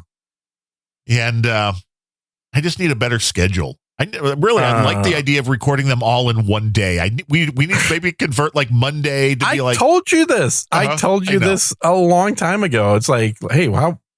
Let's just pick a day where you could do all your podcasts. I know you're in for that. So that would be like, okay, Gene wants to get in at 10 a.m. my time. So it'd be like 10 to 12, Unrelenting, go have lunch, come back 1 to 3, do a Planet Rage, and then like 3 to 5, do Grumpy Old Ben. So that way Ben Rose is up. And then you got the whole week free. Yeah. It's a great deal. It might be a better deal, although by the time I get to Bemrose, I wouldn't even want to talk, which may be perfect for Bemrose. Well, yeah, I think Bemrose would not notice that, actually. He's like, I'll take the midnight. That's true. What do you say, midnight? Yeah, he wants the midnight time slot. But you're right. Nice. You know, this is something that both Bemrose and I, when it comes to Grumpy Old Ben's, and I did it once out of 288 shows where I actually got up to go to the bathroom during the show and didn't say anything. Mm-hmm. But we're both of the type that one of us could fall asleep and the other one would go on for another 30, 40, 50 minutes before it'd be like, before it would even dawn on us that it's been quiet on the other side for a while. Right. I could do I'd be like, wait, the internet went out a half hour ago. Shit. I didn't notice that. Yeah. Something happened. Yeah. Weird. It's the way, it would be interesting to do a late night. Honestly, you guys could probably just record your half of the show and just send it to the other guy and it sounds just fine. Yeah. The AI can overlap the voices. Does he even need to? I mean, the concept of doing that, like the overnight show and taking calls, that would be an interesting podcast with especially. I think the biggest problem there is just the people that are going to call in are unpredictable. And sometimes you get lucky and sometimes you don't. I know, which is the beauty of it. But that's where shows on AM talk radio relied on their producers. Oh, yeah. You've got to be putting people. You got to do the pre-interview. It's like, and what would you like to talk about today?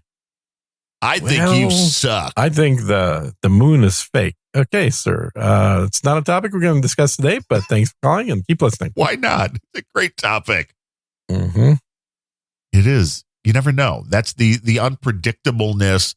Did you see the latest now? I saw this clip popping around where it was somebody on Joe Rogan's program. So it was a Rogan clip where the guy is saying, hey, Joe, the U.S. faked all those nuclear explosion movies. And you've seen them, like the 1950s movies about the house getting blown sideways by the force. And and those are very, it's like you would think that if the camera was close enough to catch that, the camera would have been melted. Yeah. Yeah. And then that's what this guy says. Back then they weren't doing like video transmission. It's not like you could put a camera on a rocket right now and have it transmit video. Right. This would have been film. So local. The camera doesn't even shake a bit as it's recording a whole building getting blown sideways. And the camera has film running behind the glass lens. Think about that. And then they found other elements in there. Like there was a shot where the house is before the explosion. And then right as the explosion's coming, there's a car parked right next to the house. It still hasn't moved? No, the car hasn't moved, but the house is being blown over. And it's like, well, how did the car get there? So there's once you start actually peeling back the onion and looking at this stuff, it's like, oh, okay. So this is all just propaganda movies. These are all fake. These are all miniatures that were created to show the tremendous power of a nuclear explosion by the U.S. Well, to scare the bejesus out of everybody. Mm-hmm. Yeah, exactly. But mostly Russian. Well, yeah. Because Russians are bad, Gene. Don't you know this by That's now? right. That's right. Bad people. So it's it's interesting. I've never paid attention, I guess, enough to notice that stuff. But now that I've seen it, you can't unsee it. Well, then you would just wonder. It's kind of like the again, footsteps on the technology. moon, Right. that have the wrong soul imprint. You're not supposed to look that close to things. Exactly. Well, this again, for anybody that watches television shows that were from the 50s or 60s, and you watch them now and you binge and you realize that somebody that's a recurring actor that's in like every third to fourth show playing a completely different character. And you're like, oh, yeah, you never paid that much attention to him. Yeah. You were never supposed to see behind the curtain, Gene. The TV back then was like 240p. Well, yeah, you didn't have the detail you have now. It wasn't 240p. It was 240i. Yeah, it was just god awful. And it's amazing to think of how much time we spent looking at super low resolution screens that were horrible for our eyes. And now they're too big and they're too bright and they're too perfect. detailed. What's better than 4K monitors to surround you? Nothing. Well, here's the thing. The TV companies are like, well, how are we going to keep selling shit? We need to keep getting better. And how are they going to do that? And what's that going to look like in 10 years, 20 years? Well, that's a good question, but I don't know, man. I think if the price point goes down, the Apple VR thing is going to definitely make a big dent. If people start getting used to the idea of just walking around doing their grocery shopping with those goggles on, that's going to be so weird.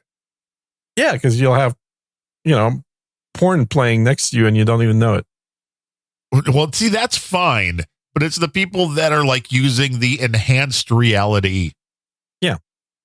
But just imagine that kind of technology, dude, where it's like you're Geordi out of Star Trek. Yeah, well, who doesn't want to be Geordi? Geordi was awesome. You like, somebody looks at a tomato, they see a tomato. You look at a tomato, you're analyzing the infrared frequencies through the chip in those goggles, and you're seeing like, oh, somebody with dirty hands picked this up and moved it. I'm going to skip this one. I'll pick this other one. It'll be the world. Remember, you'll be able to do the same thing that they do on TV shows. You'll be like, zoom, enhance. Right. Except that's turn around the side of the wall. Right. X-ray. X-ray vision. Yeah, X-ray. Well, you'll be able to recreate 3D model and project from the other direction. Even better, though. Remember the episode of Seinfeld, of course you do, where Elaine suggested that everybody in New York wear name tags, make it a friendlier city? Oh, yes. That was so stupid. Yeah. Well, what do you think this goggles will be able to do? Somebody walking have down your the name street. projected there? Yeah. So somebody you don't know walking down the street, be like, hey, what's up, Bob? Yeah. I mean, and of course, when they sell them in China, everyone's walking around with a credit score over their heads. Yes.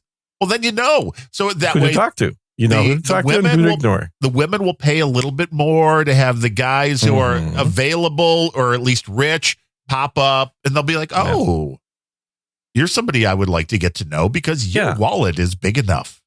And then you got the, people that are a little less desirable walking around and with a little sign that says future suicide.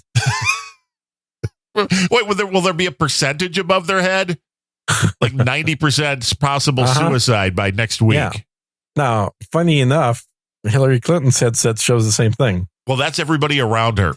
Yeah. Future suicide. Yeah. Do not talk to Hillary. Run the other direction. Did we ever hear anything more about the guy that Obama had not killed in his house? I don't know.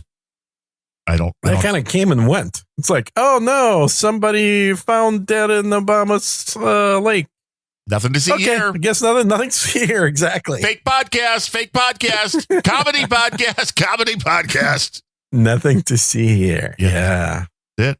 You gotta avoid those. I guess rails. That's all it takes, right? I mean, if there's a dead body of your employee that popped up, like in your it happens all the time. In your estate's lake. All the time. Happens all the time. Yeah. The chef. It's just not a big deal. Nope. Maybe Obama didn't like the meal. Who knows? Yeah. Then you got Biden's dogs attacking everybody. There could be a dead guy just from a dog attack. You never know. I tell you, there's a couple of new games coming out soon. These are video games, I'm guessing. As we round out the podcast. Yeah, well, Murder just made me think of them. Well, yeah. When you really want to get into the mind of a murderer, you got a video game. Yeah, something like that. So one of them, and I know a lot of people appreciate me talking about video games because I get comments like that. One of them that people are very excited for is called Starfield. Okay, here's my first question. How many video games in the history of this planet have had star in the name? I'd say all video games. That's a silly question. Yes. If it's in, yeah, I get you. So Starfield is from Bethesda, which is a pretty big, famous game development studio. And they've been working on this for about 7 years, I guess. And it's finally coming out in September or October. I can't remember, one or the other. But it's a game that's got a lot of buzz happening. It's a game where you play a future civilization character, and the setting is 1,000 different planets. Well, that's a pretty big playing field. And land on and do stuff and gather resources from them. Or some planets have big cities that you interact with a lot of different characters on them. Graphics look very pretty. And the feature I'm most looking forward to, the most excited about, is that it has spaceship building or spaceship customization at least. Ooh. So you can create your own ride. Yeah. So you start off with a small little dinky ride, and then as you make more in-game money, you can either purchase new bigger rides, or you can just slap stuff onto your existing one and just slowly transform it. Well, have any of these companies gotten to the point to where they will let the community, the players, create something and then sell it as part of the game, where they would just take a percentage like, hey, okay, Gene came up with a great idea, great plan for a spaceship. Will they let you sell? Anybody letting you sell your own creations and then just take a percentage? They don't let you sell it. There are a lot of games already let you share stuff for free with other players. So through like the Steam marketplace or the Steam community mods, basically, where you can share spaceship designs. Like Kerbal has that. I've done that before. Also, there's a game called Empyrean, which I really liked. Been around for a long time, but it's almost no one's ever played it. It's always surprising to me how few people have played it. Empyreans and Kerbal are both games where you build your own spaceships and then you fly them around. Kerbal is extremely realistic. Empyrean is a lot more sci-fi, but I love the idea of building stuff that you use in the game, and it doesn't even have to be spaceships. There are other games that let you. You're building your podcast rig and you're selling it virtually. Well, I don't know about. Do you want a podcast? That seems an awful lot like reality to me. Yeah. You want to be a Starfield podcaster? You have to buy a podcast rig first. Yeah, exactly. But there's a game called Crossout that lets you. The setting is a Mad Max kind of future world with, for some reason, plenty of gasoline, but not much of anything else. And so you in that game build your car from scratch. And it's a Mad Max style car with lots of weapons. And then you pit your car against other cars. Kind of sounds interesting. Yeah, it's a pretty fun game. You haven't been playing enough. You've been working too hard. You got to get back into the game. I have been working a lot more recently, so that's why I'm not I don't have all these breaking news stories coming in with. Well, this is not a breaking news podcast. No, it's more of a Seinfeld of podcasting. It's just Gene and I getting together once a week, which is really all we can stand each other, and talking and finding out what's going on. It's not a news show. It's not. I was going to say it's not a video game show, but sometimes it is. Occasionally. Oh, have you taken any supplements? We haven't mentioned health. I mean, the bingo cards are going to be like, oh, Oh shoot! Yeah, people aren't getting help. Nothing new. Nothing new. Interesting. Yeah. I'm just staying the course on my stuff. Mm-hmm. Yeah, it's pretty boring. So no bingo card on health products. There are no recommendations for a supplement this time. No. There was some grocery ordering, but you didn't talk about it much except for your free sushi not being available. And that is really first world problems, Gene. I know, right? Yeah, it's annoying when this free sushi is not available. Ryan Bemmer says, every new game Gene gets addicted to, I played over dial-up in the 1990s. Which one's he referring to? I don't know. You can't take him seriously unless he's on Grumpy Old Ben's. That's where he brings his A game. Okay. All those BBS games, but now they're with better graphics. That's the one thing. Yeah. The concept of a lot of these games is exactly the same as they used to be. Oh, yeah. Yeah. Concepts, sure. Those have existed, but you have to use this thing called imagination, which doesn't exist anymore. He's right. He says Trade Wars, Yankee Trader, and Carmageddon. Oh, Carmageddon. I remember that. Yep. Not quite the same thing, but I see what you mean. And I have no name says Star Citizen was pre-alpha in the 1990s. Probably. Yeah, it's still alpha today. Yeah. Well, you don't get. And I didn't even mention Star Citizen because there's not a whole lot to mention there because we're in the perpetual waiting period for the next patch, which isn't going to have nearly as much stuff as they keep promising because things aren't ready. So this whole year is going to be fairly minor in terms of Star Citizen, I think. But here, I'll talk about. But stay tuned to Unrelenting. I just got a message about my food. Let's see. They're on the move. Citizen. Oh, they're on the move. They're on their way. Be here in 6 minutes. So I may have to drop off the air. You gotta. Well, yeah, you got to get your food, man. Yeah. How's that for timing? That is the perfect timing. This is because we here at the Unrelenting Podcast are professional podcasters. We take our job seriously. Yeah. And that's why you should listen. So hopefully join us next week. Same Unrelenting time, same Unrelenting channel. Find out. Unless we move the show so Darren can do everything in 1 day. Find out, will Gene's food arrive? What video game will he be playing? Will his snake finally turn on him? Find out.